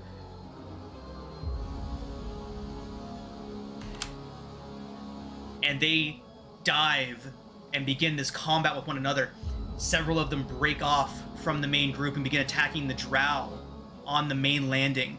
You hear Ivara shout to repel this attack, to fight the demons. The 2 remaining drow that were looking towards you, realizing the situation that they've been thrust into, turn their backs on you and rush into the battle against these demons that have just flooded into the chamber. What do y'all do? We're gonna go ahead and drop out of initiative for now until you engage something directly. Did this No. drow... Sorry. No, go ahead. Did this drow have a crossbow? Because the door guards usually did. Yeah. That drow's weapons include a short sword and a hand crossbow. He's also wearing a chain shirt. How many bolts does he carry? He would carry 10 bolts on him. 10 bolts! 10 bolts! Which is Yep. the guard tower? Sereth would rush out behind you and point to the tower directly in front of you, right here. How quickly could we get his armor off him? Sereth would already be think rushing being past you dragged towards the from guard him. tower. Okay. Go. Someone grab his sword. Yeah, can I take his crossbow, his Absolutely. bolts? You all can and take then- his chain shirt, his short sword, and his crossbow and crossbow Okay. bolts. Consider him stripped. I consider Okay, him stripped. Who wants the short sword? I'm taking the crossbow. I'll take if no one wants the short sword, I'll take it. Actually, Okay. wait, no. It makes more sense if someone stronger than me takes it. Sarah Seraph. will take the short sword. Sareth looks up in the guard tower, and there's a trap door up there. He pulls on a spider silk rope. The trap door drops down. A ladder drops, and he heads up that ladder. I follow. This could go badly. It is the armory. Oh, Within. does Sarah? Go ahead. Oh no, please go ahead. Yeah. Anyone that follows Sareth up into the armory area would find a room with 6 chain shirts, 6 suits of studded leather armor, 6 shields, 6 hand crossbows, 20 cases of hand crossbow bolts, each containing 20 bolts, 6 short swords, 10 daggers, 6 bags of caltrops, 40 100-foot-long coils of silk rope, 2 building hammers, and 2 bags of iron spikes. Have at it. I'm gonna go ahead and copy paste that into the chat. Thank Piton. Piton. No. That's an interesting Fine. accent you have. Chain is shirt. Chain shirt is like armor. Medium shirt, metal. Okay. But it takes like 10 minutes to put that on, I think. Throw it over Is your it shoulder and 1 take minute? off with it. That's what I was thinking. Don't bother putting armor on. Okay. Is there? I don't suppose there's a bag up here as well. There would certainly be some storage of some kind, something that would allow you Like to. backpacks. There you Okay. go. Some backpacks. So I'll thank you. I'll definitely take a short sword. I will look around for a druid focus. Or mistletoe. So I can't put the chain shirt on. Is that the thing? I'm checking right now on how I know heavy armor takes a 5 long time minutes. to put on. Medium Okay. armor's 5 minutes. Light armor's 1 minute. Okay. So, since it's a chain shirt, I'm gonna say that attaching the chain shirts would be relatively easy. Let's not overcomplicate that. Throwing a chain shirt over yourself or putting on the top of a suit of studded leather armor. We can do that as actions right now. We're not gonna bog it down too much. So go ahead and equip the chain shirts and the studded leather armor for anyone that's taken them. Okay. Shield as well. Yeah, okay. I'll clumsily people clumsily wear chain shirt for the first time in their life. I'll take 2 of the short swords. Can you wear medium armor? Yeah, barbarians can wear medium armor. Did not know that. I Definitely take guess- the rope. That's very useful. Yeah. I would take a rope too if no one else wants it. How many bolts can I grab feasibly? So there are 20 cases, each one holding 20 bolts. I would say each of you could carry a case each without too much trouble.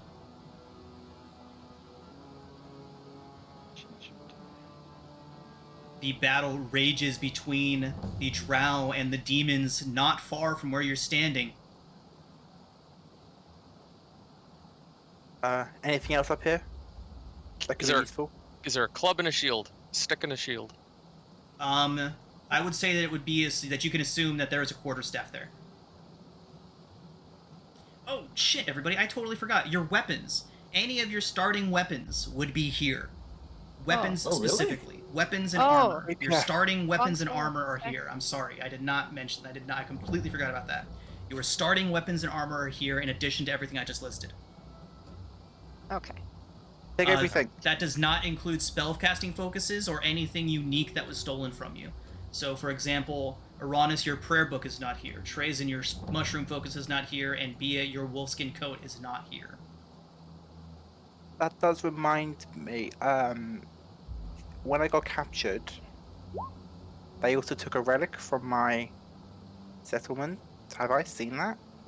You would not have seen it, Anywhere? but you would have seen whoever took it from you take it with them. They did not throw it Yeah. away. We didn't really talk about it, so I don't actually know who has it. It was okay, whatever. I'm going to take a shield, but I won't have it equipped right now. Okay. found my rapier. So the holy sample, my insignia of rank, trophy, blah blah, that's not here. It's not. Chainmail is here though. Yeah, they would have kept your starting weapons and armor for sale to take elsewhere and sell along with whatever market you went to. Okay, so no armor is here? Your starting armor and your starting armor. weapons. They would have kept all of that stuff to sell at a later time. Would my handmade cooking tools be here? No, I'm afraid not. I'm afraid they would have tossed those. Okay. Could Jerks. I'll take their chainmail and their shield. Could I take enough of their items to be able to pass myself off as one? As one of the drow? Yeah. There are no uniforms here. Done. How much for that? Okay, I will take caltrops in lieu of piton. Okay. So, assuming all of this entire process took you all a little less than 5 minutes to do. The sound of battle is raging on. You can hear drow. You hear the sound of spellcasting coming from Ilvara. What are y'all doing? Run to the waterfall?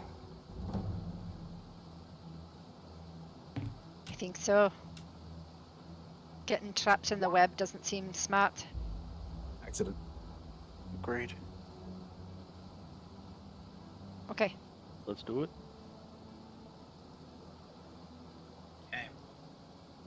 Okay. So, you can see one drow with his back to you, facing the fight. Taking crossbow shots at the various fiends that he can see. Is it sure? No, it is not sure. Damn it.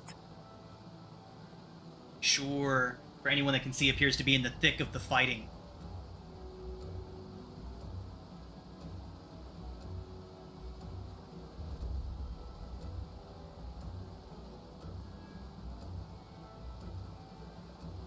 So, let's go.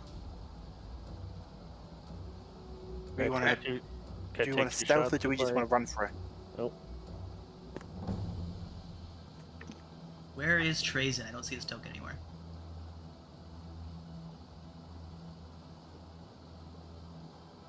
I'm right here. Okay, you were behind somebody. Cool, cool, cool. Alright. All of your entourage rushes to meet you. They've all armed and armored themselves, those of them that use arms and armor anyways. Sword is like 12 daggers and swords stuck into him.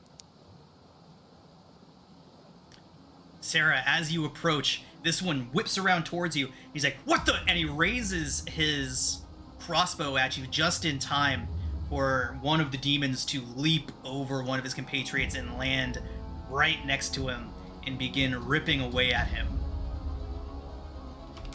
That's our signal to go. Agreed.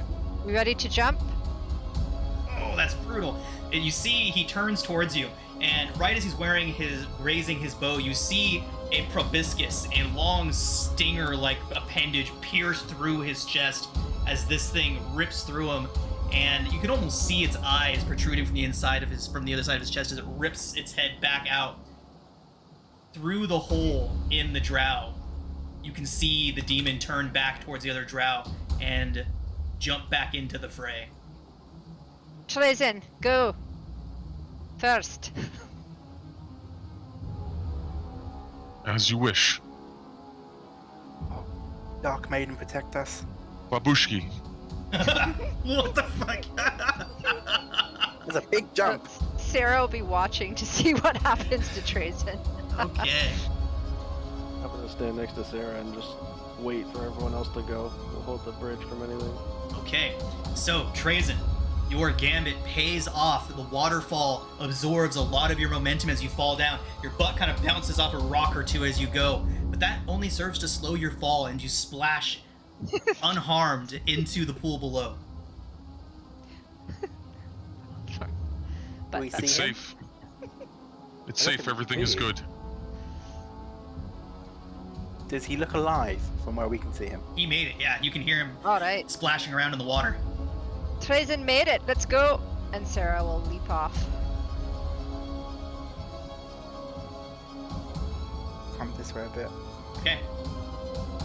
Can I see into the... This is Ilvara's quarters? It is. Can You I can see into see, Uranus, you can see as you're looking up towards that, the symbols of Lolth. It appears to be a shrine.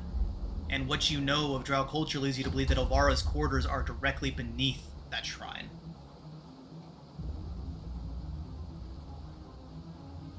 Eldeth Let's go, comes guys. up and hops over into the waterfall, as does Jim Jar. I'm gonna reach out and tug on Uranus' sleeve. We go. I know. Gonna glare daggers at shore. And then jump into the waterfall. He sees you for a split second, and you see him shout, "The prisoner!" Just as he's shouting that, one of these things catches him on the side, and he stumbles off, turning around to face the demon that's trying to slay him. Is flipping the bird a thing in Faroon? I'm sure there is some sort of equivalent. I'll do some obscene drow gesture. Boopido Which one? hops down as well. Once everybody goes, I go as well. Fantastic. You all splash down into the water. As you do, can somebody please roll me a d6? Ooh. Uranus, Maybe it's on out. you feel something slimy brush past your foot. We are going to roll initiative as a mound of strange goo rushes up out of the water and looms over you, Uranus. Oh. Shh.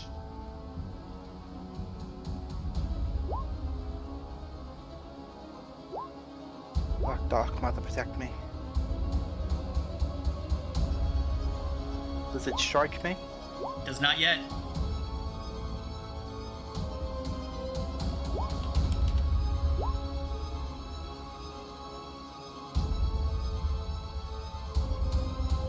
Then I'll shout. I just felt something. There's something in this water with us.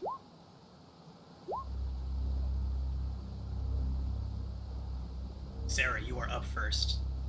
You see this slimy mound rise up and out of the water and loom over you all.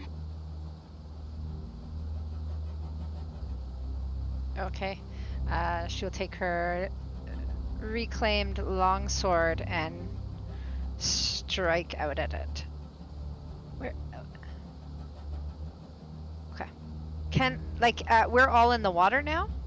Yes, you are all in the water, as is the creature with you. You are all beneath the bridge and beneath Okay. the webs. So she will skirt to the other side like that and strike it with her longsword. Okay.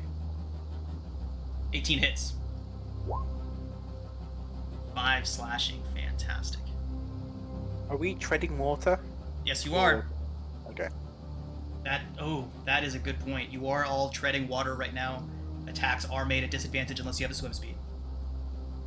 But 14 still hits. Okay, perfect. 5 slashing. Sarah. Yes. Weapon. How would you like to die? As you pull your weapon back after slashing it across this ooze, you notice that some of the form sticks to your blade and you see smoke rising from it as the ooze begins to corrode your blade. I just got it back. Right. Someone kill it fast. I can't tread very long with armor on. She's like, she's gasping for breath. Her head's like going under.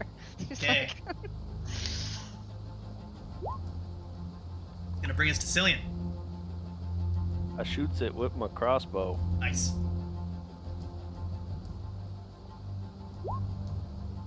That That is certainly gonna hit. Nice. Well, I'm treading water, right? Yes, but 10 still hits. Oh, sweet. Yeah, it's a big old chunk of ooze. Not difficult to strike, luckily. All right, I will use my bonus action to do her again.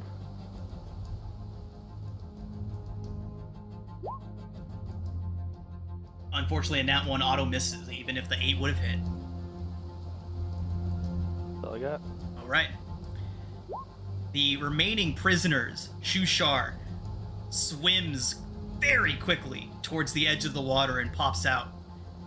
And he would begin helping the others as they swim towards them, but a lot of them can only move so far at a time. Eldath will strike out with her short sword and crit it. Nice, go Eldath. That is going to be 7 piercing. Her sword is also damaged. The second attack is a miss. Bupido dives under the water. He disappears from everybody for a moment before appearing on the other side. It looks like he might have swam under the ooze to get away.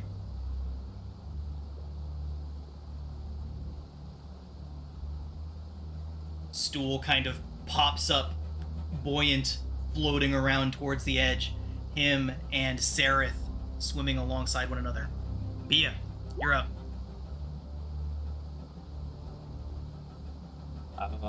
Seeing people being attacked, I'm going to swim forth with my daggers and give it the what for?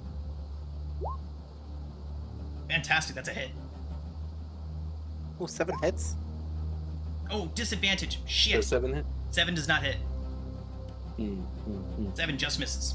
I'll give it the other one. That's it. Nice. 4 piercing. You see the mound of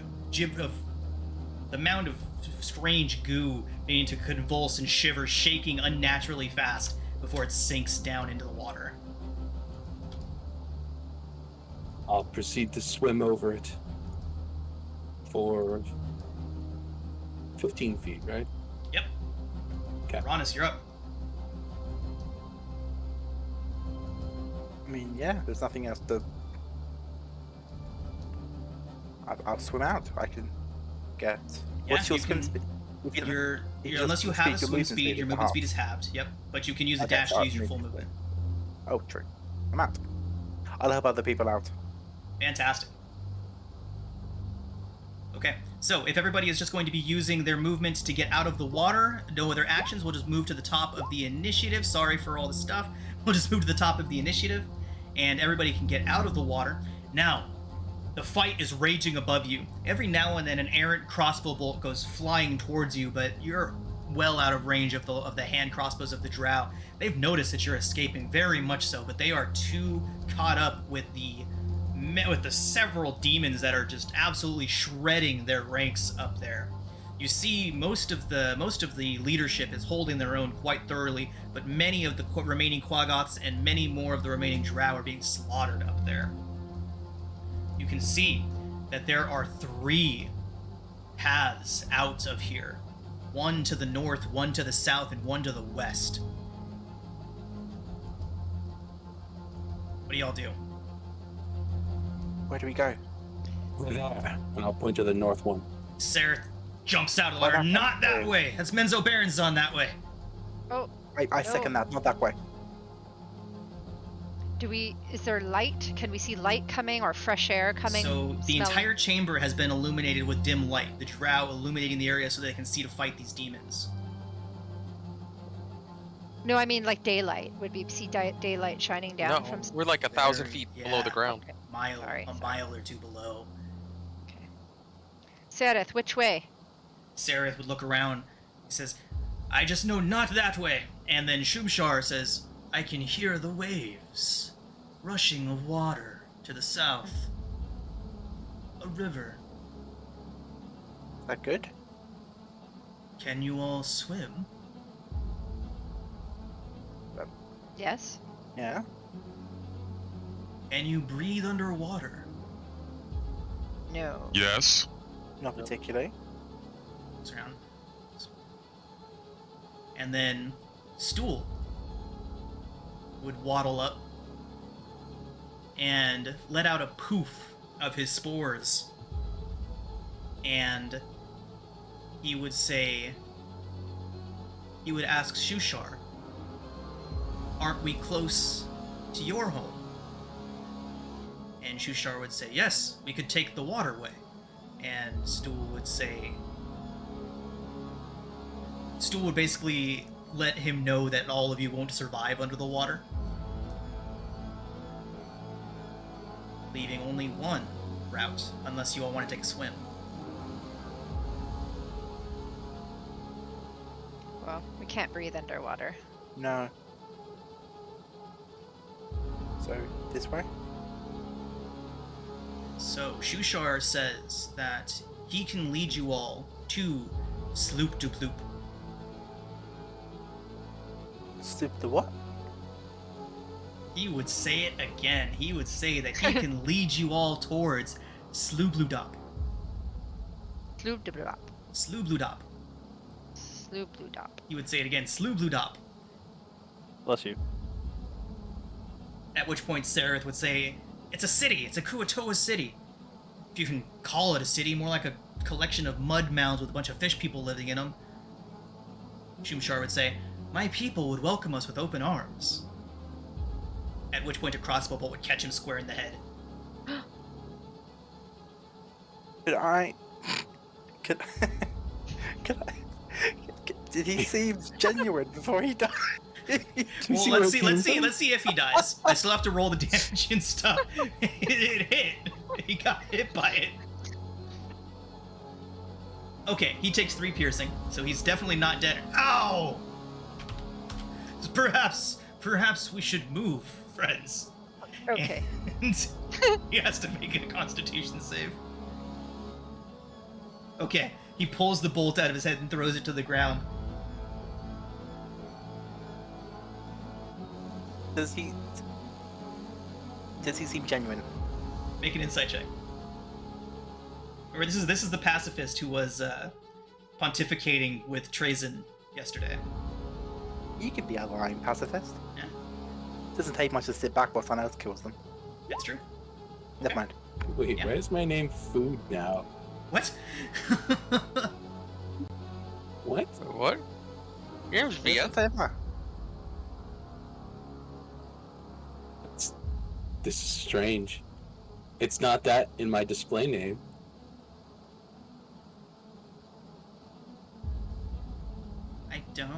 I don't see anything. Doesn't say food to you? Where? No, it says Bia. Like on your token, where are you seeing a mess? Where are you seeing it? Like on my Roll20 avatar. And in the feed. This is strange. I'm seeing Bia. Same. Same. Okay, so Oh. where are we going? To the fish people. Can we trust them? Yes. I mean, yes. With that face. She shot. Seen as an untrustworthy face. Yes. Shisha. It's either this way, wherever that goes, or the fish people. Is there anywhere to come up for air along the way? No, that's not the water people. We're going to the fish people. He would nod and say, yes, every 600 to 700 feet there's usually an opening, usually. Oh, Wait a minute. okay. Let's go this way. Yeah.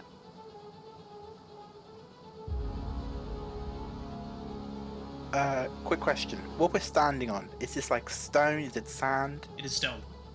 Damn it. Never mind.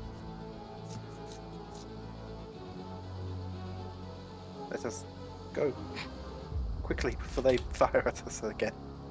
Okay. Sarah, as you make your way towards that portion of the cavern, you hear that same inhuman avian shrieking. Looking up, you see something tumbling out of the air, one of its wings bleeding, trailing this black ichor-like blood behind it. It crashes to the ground in front of you.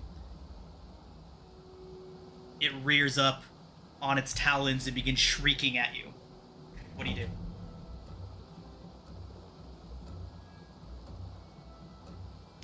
Put up my shield. She'll put up her shield and I guess try to stab it.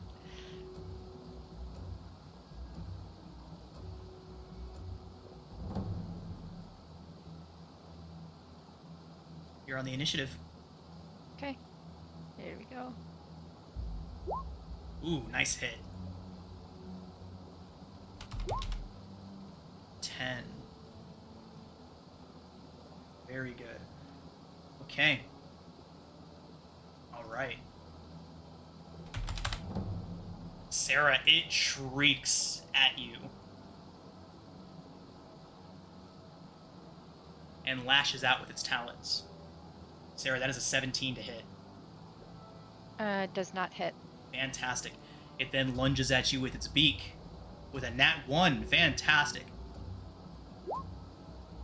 Cillian, seeing this infernal creature crash landing in front of Sarah, now shrieking and snapping at her, blocking your path to freedom, what do you do? Well, I would think I would shoot it. Makes sense. 14 is unfortunately going to miss. Bonus action, take another shot. Fantastic. That certainly hits. Nice. For even more damage. There you go. Yep. Crossbow bolt strikes it. It turns towards you and shrieks at you, flapping its wings ineffectually, trying to take back to the air. I shriek back and end my turn. Fantastic. Shushar takes a wide berth, as do many of the other prisoners.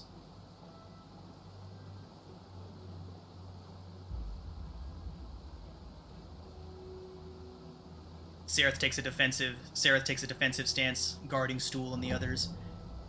Bupido, trying to stay low and out of sight, rushes up as well to read the rest of them. Prince Darendel, on the other hand, sees the blood and sees this creature. He says, "Fiend! Back to the shadow with you!" And he charges in, howling, a extremely uncharacteristic show of brute rage coming from him. He begins to roar inhumanly as he charges at the thing. Gets an 18 on his second attack and does 9 slashing to it. Prince, demons are not fiends. Factually incorrect. Trazen doesn't know nothing. Alright, Bia. Trazen's what we call ignorant. I am not going to let the prince outdo me. Not him of all people. So I'm going to charge in full Tarzan and jump double daggers on this thing. Nice.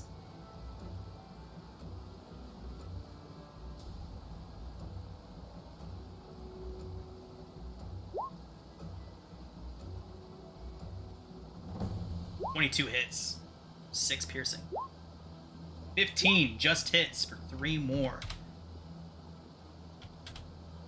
Okay. Kind of doing the full Drax, just Nice. Okay. That's my turn. Uranus. I would step forward to about there. I would raise my hands and shout at it, "Be gone, demon. My maiden casts you out," as I summon silver flames to rain down it with sacred flame. Fantastic. It's an 11 on save. Yay.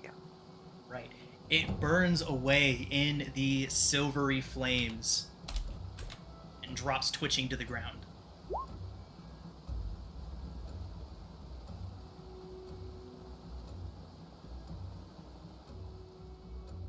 Thank you, maiden.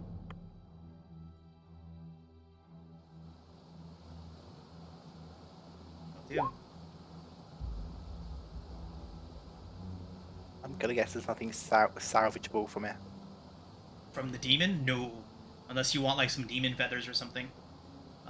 Fun fact though, it is slowly turning into black goo. Is this the same black goo that I encountered earlier? Oh God. I would say you could make a quick perception check.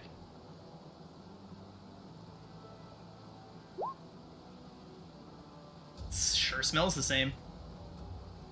Okay. Taste it. See if it tastes the same. You can taste. Sorry, you seemed to enjoy it last time. Let's run before another one comes. Agreed. Though before we go, I will run over to Trazen and just say, I noticed you having trouble before. I hope this helps.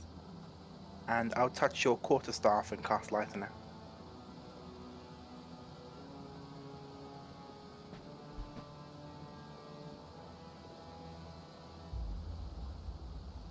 I shed light.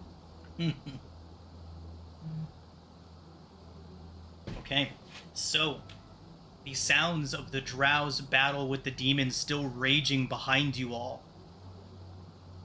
You all rush towards the cavern and disappear into the darkness.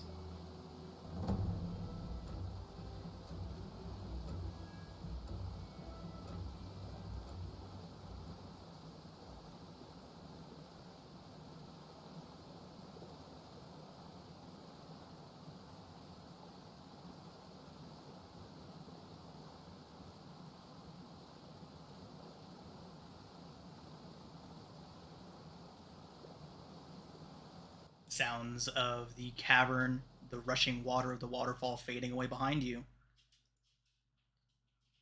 How long do you all proceed before you stop to rest? How long do you rush away from Valkenvalve? Forever. Until we can't. Until we can't hear the waterfall.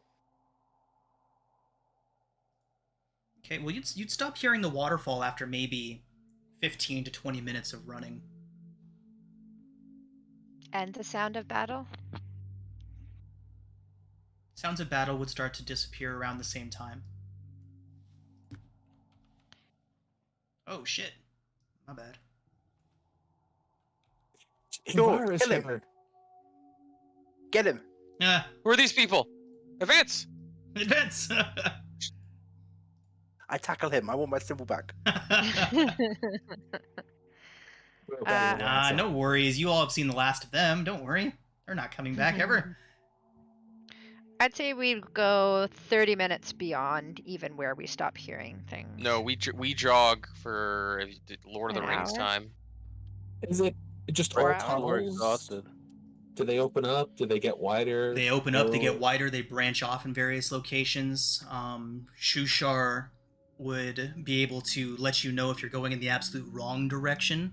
But yeah, it's safe to say that, especially with a couple of the more savvy Underdark beings like Topsy, Turvy, Sereth, and Shushar, they would be able to lead you on a winding path that would make it very difficult to track you quickly. So I guess we travel until we have to rest because we didn't. It was almost bedtime when we escaped. Maybe if we look for a dead end or something. We need water. And food.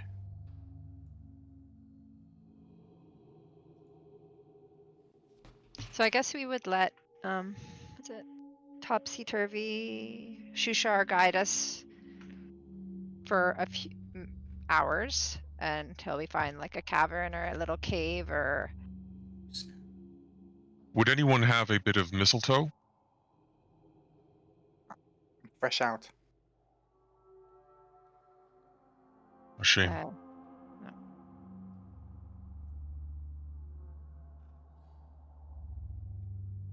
If I kind of sit and have a listen, maybe smell around, kind of reach out with my senses. Can I hear like the drip of a pool of water, or maybe a small flow? Make a survival check. Great. Indeed. Unfortunately, either there is none nearby or you cannot find it at the moment.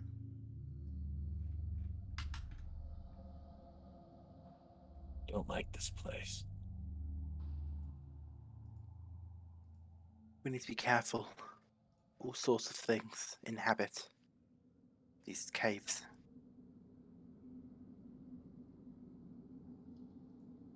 Wish the drow were the only monstrosities down here, but they're not.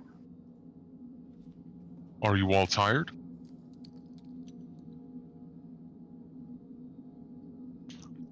I mean, we've been jogging we've been running for like 2 hours. Yeah, Topsy and Turvy would most certainly be like... trying their best to keep up. Rubs her jaw, which is now a vibrant mix of purples and yellows.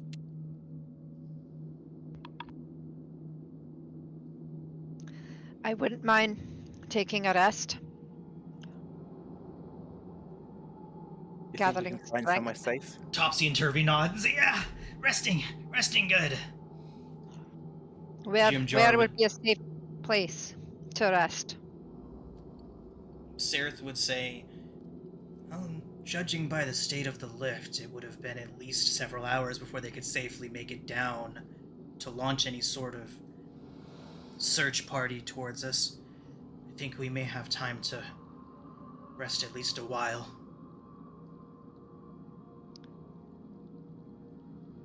Okay, so in a cave or something? He would nod and say, we've taken enough twists and turns to throw them off the trail. I think anything with only one entrance will do just fine. Okay, go find one. He nods and picks up stool and walks away with him. So we will follow him. Okay. That's so cute. Is there any kind of breeze or current in these caverns? Make a perception check. Okay. The air is very still. There would be no signs of any sort of airflow moving quickly enough to really notice through here. There is air down here. Don't stand any risk of suffocating, but it's certainly not moving very quickly if it is moving.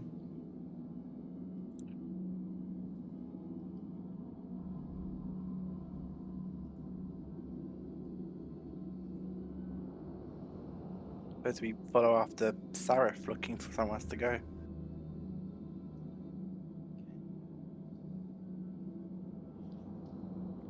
After about 15 minutes, Sareth would lead you all towards a large cavern with lots and lots of mushrooms in it.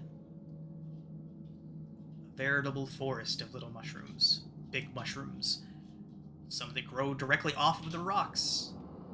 Trazen would like to find some mushrooms to make tea out of. Okay. I would like to assist him in the general sense of finding edible mushrooms. Just kind of sniffing around. Okay.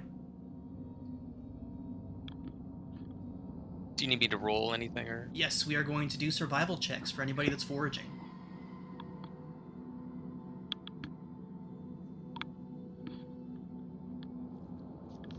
What are your thoughts on nature?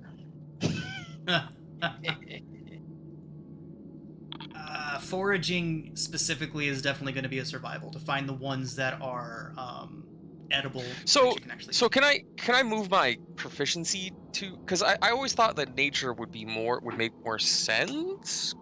survival, like- survival is definitely the foraging and looking for food aspect. So if you wanted to, if that's what you were expecting to get out of nature, then Yeah. yes, you can switch it.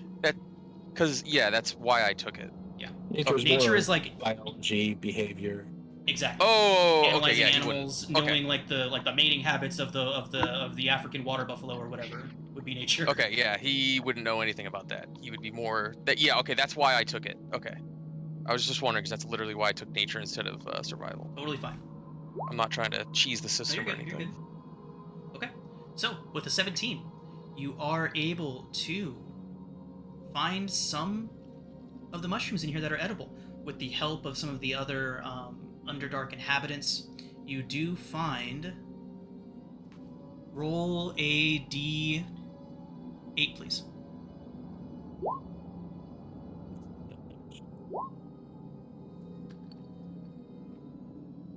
Six.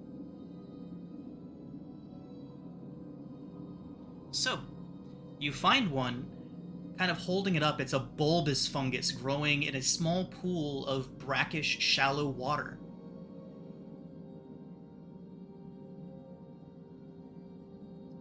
Feels heavy, as if it's filled with water. As you lift it up, you can see that while it was sitting in a pool of gray, gross, brackish water, the water that's coming out of it is surprisingly clear.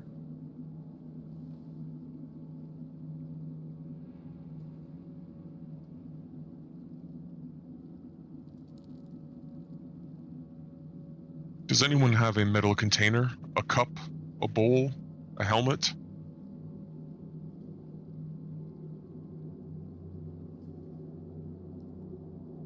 Everyone kind of look. The other prisoners kind of look around at you and shake their head. None of them have anything. Just kind of open my mouth and points at it. Right? Then a bit of a cold brew will do. So, do you show that thing you just found to the rest of them? Yes. Because some of the Underdark dwellers would be able to tell you that that is a water orb.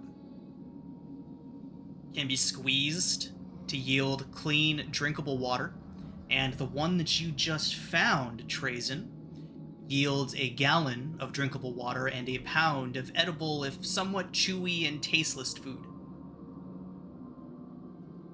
Oh, it's too valuable. I have found this. I will gift it to you all, as I do not require sustenance.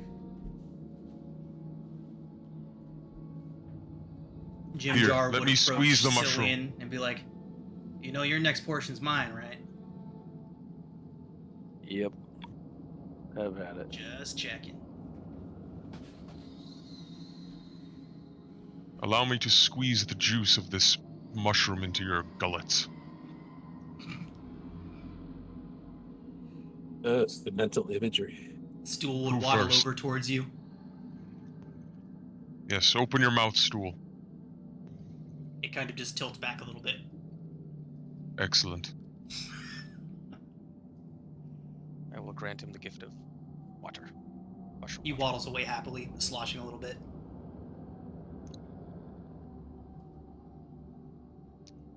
I'll have some. Very well. Are you hungry? I am. And he'll break off a piece. You can squeeze it to drink, and then eat it. Ah, thank you. It tastes like nothing. But it'll do. Yes, I it have is. Of course. Sorry, Trazen, I interrupted you. We must ration this, though. There are a lot of us. If any of Is this the only one that we can find in the general I was vicinity? just about to say, anyone else is proficient in survival that hasn't made a check yet can go ahead and try one now. Hey, Eldeth does survival. She gets a 17. Fantastic. Oh, by the way, I don't know if I mentioned this before, but if anyone would like to take over the running and the rolling for and just the general playing of any of these NPCs, just let me know and I will hand over the stat block to you. And on that note, if anyone wants to know more about them to see if you'd want to run them, I will go ahead and describe the stat block to you before handing it over.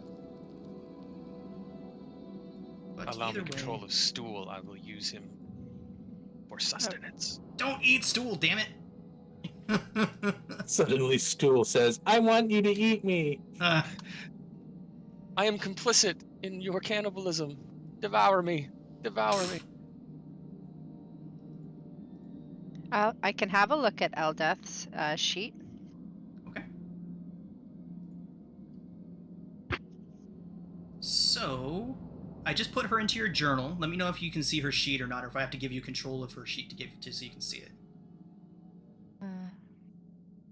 She would be in the. Oh, there she is. Yes. I just see bio and info. Fantastic. I'll go ahead and do this then.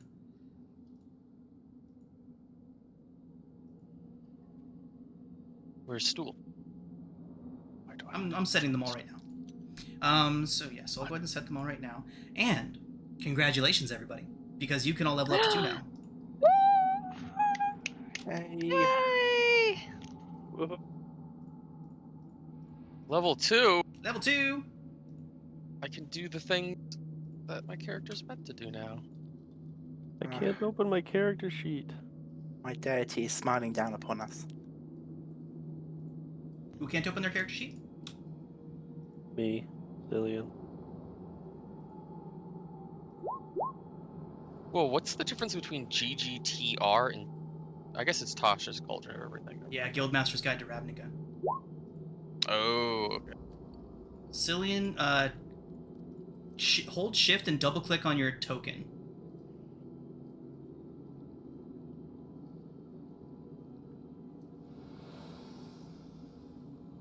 Did that do anything? Nope.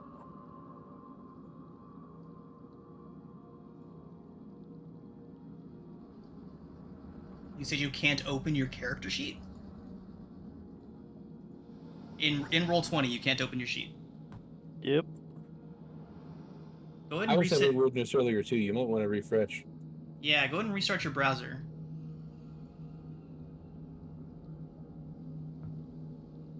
Because everything on my end is showing that you do have control over your sheet.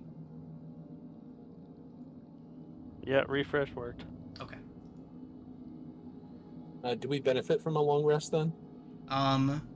No, not quite yet.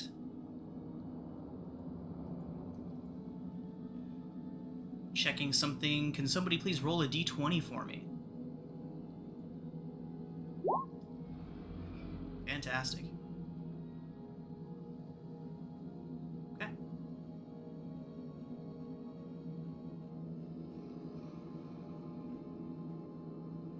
I now need somebody to roll another d20 for me.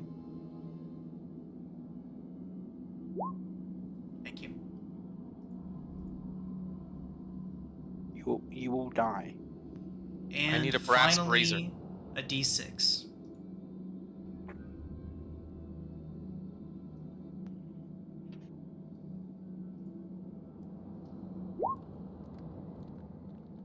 Okay. You all can take your long rest. Ooh. Does anybody have a brass brazier? Yeah, I've been You're hiding asking them. this. Like, Right, you're actually Jim Jar kind of expecting looks at it. He's like, someone to- "Yeah, let me just go ahead and pull it out of my back pocket for you." Thank you. Where is it? He just gives you like a blank look. Not really familiar with sarcasm, are you, Tree Man? You were trying to deceive me? You know what? I think I misplaced my brazier. The drow must have taken it from you. I'm sorry. Ah, understandable. Yeah. Very understandable. Sorry about that.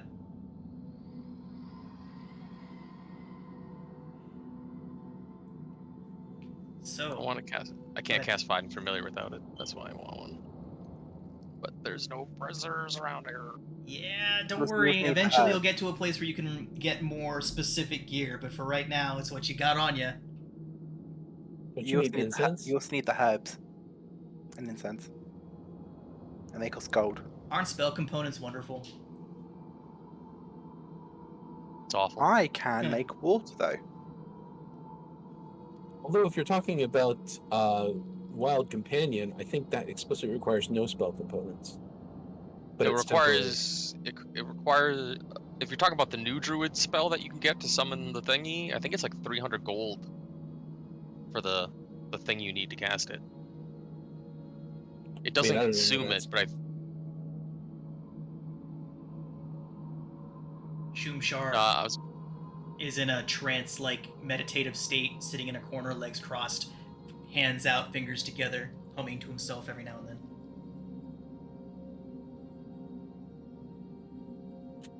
Have we seen anything like critters, crawlies, things like that? I think it's safe to say you would have seen some insects, maybe a small rodent or two. Can I try to chase one of the rats? Yeah, you can if you'd like to chase one down. So tell me this: are you doing like an actual like hunter thing, or are you just like drop down to all fours and sprinted after it?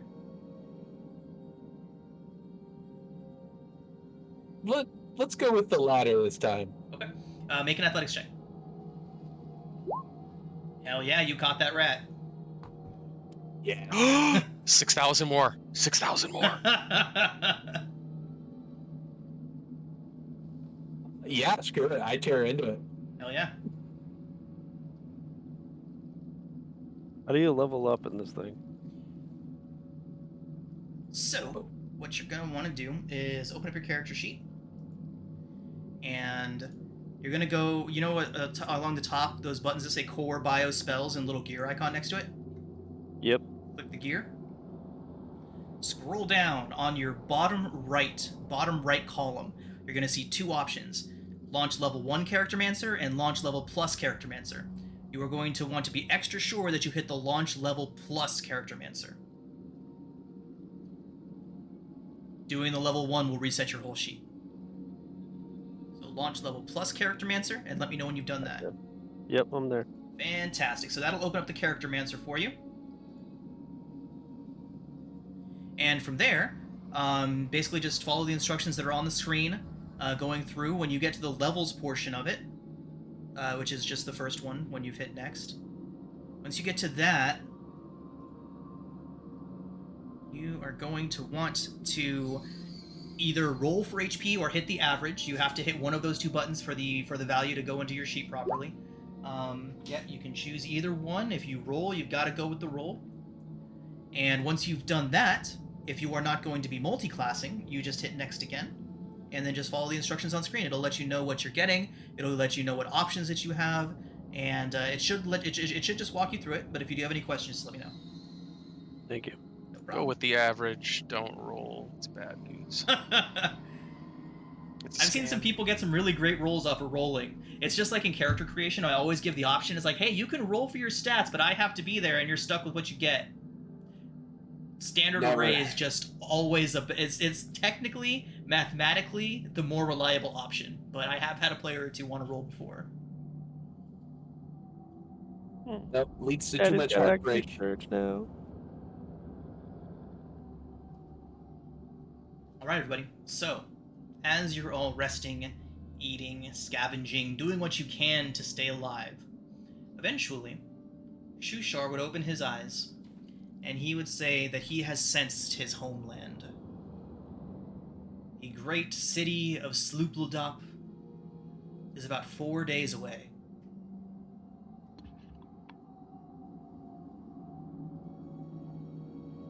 So, Sloopledop. Sloopidop, how far away is it from if we want to get above ground? They all kind of start looking around towards each other.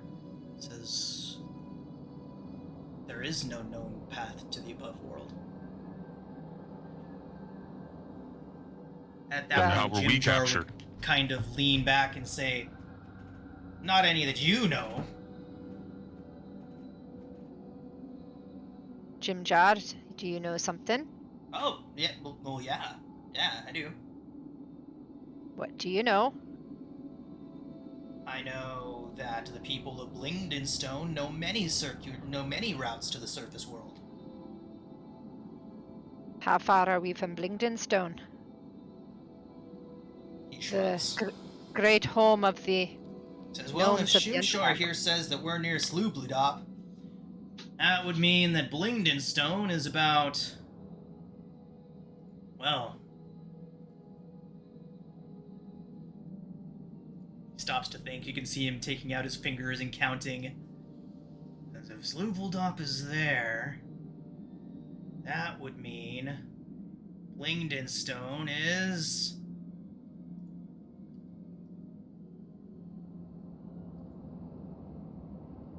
No, it's about 100 miles from here, if not more. Oh dear. At which point, Stool would interject, poofing his little spores up into the air. He says that the people of Neverlight Grove may know a place or two that could go to the surface. If not, they could certainly help us get to Blingden Stone. Says that Neverlight Grove is just across the Dark Lake from Sloopledop. It may be a little bit out of the way, but they could certainly help us there. So it sounds like we make our way to Sloopledop. Then on to Blingden Stone, and hopefully above. A fine option. Jim Jar, are you from Blingden Stone? Oh yeah. Are you a Svenabli? He is a Smurf Neblin, as are Topsy and Turvy. Ah, excellent. Bupido is a Darrow. And he would say, well, you know, if we wanted to rearm, resupply, get some stuff, you know, there is Gracklestug. If we're heading to Sloopudop, and Gracklestug is on the Dark Lake, too. You could even stop by my place. I could show you all around. It's really nice. Sure, we're getting the grand tour. Why not? The Gracklestug, then. I can show you my home. Wonderful. It's good stuff.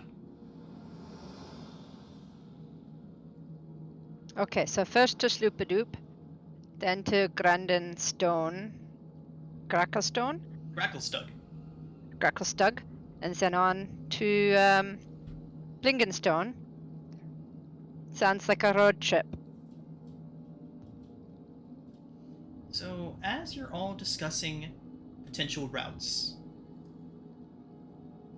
Trazen, you said yours was the 15 passive perception, right? Mine's also. Yes. Fantastic. So the two of you, as you are beginning to gather your belongings after your long rest, after taking all the rest that you dare take, knowing the drow have got to be close behind, you begin to hear voices echoing off the cavern walls. Does anybody speak Goblin? I think I do. Why do you speak Goblin? Are you a terrorist? Damn. No, not Goblin. I speak Whoa! Gnome. Sorry. That escalated quickly. Yeah, I did. I can't So see you my all language. would hear sharp, guttural intonations as you hear what sounds like several goblinoids approaching from the mouth of your cavern. And as they approach, that is where we pick up next week. Okay.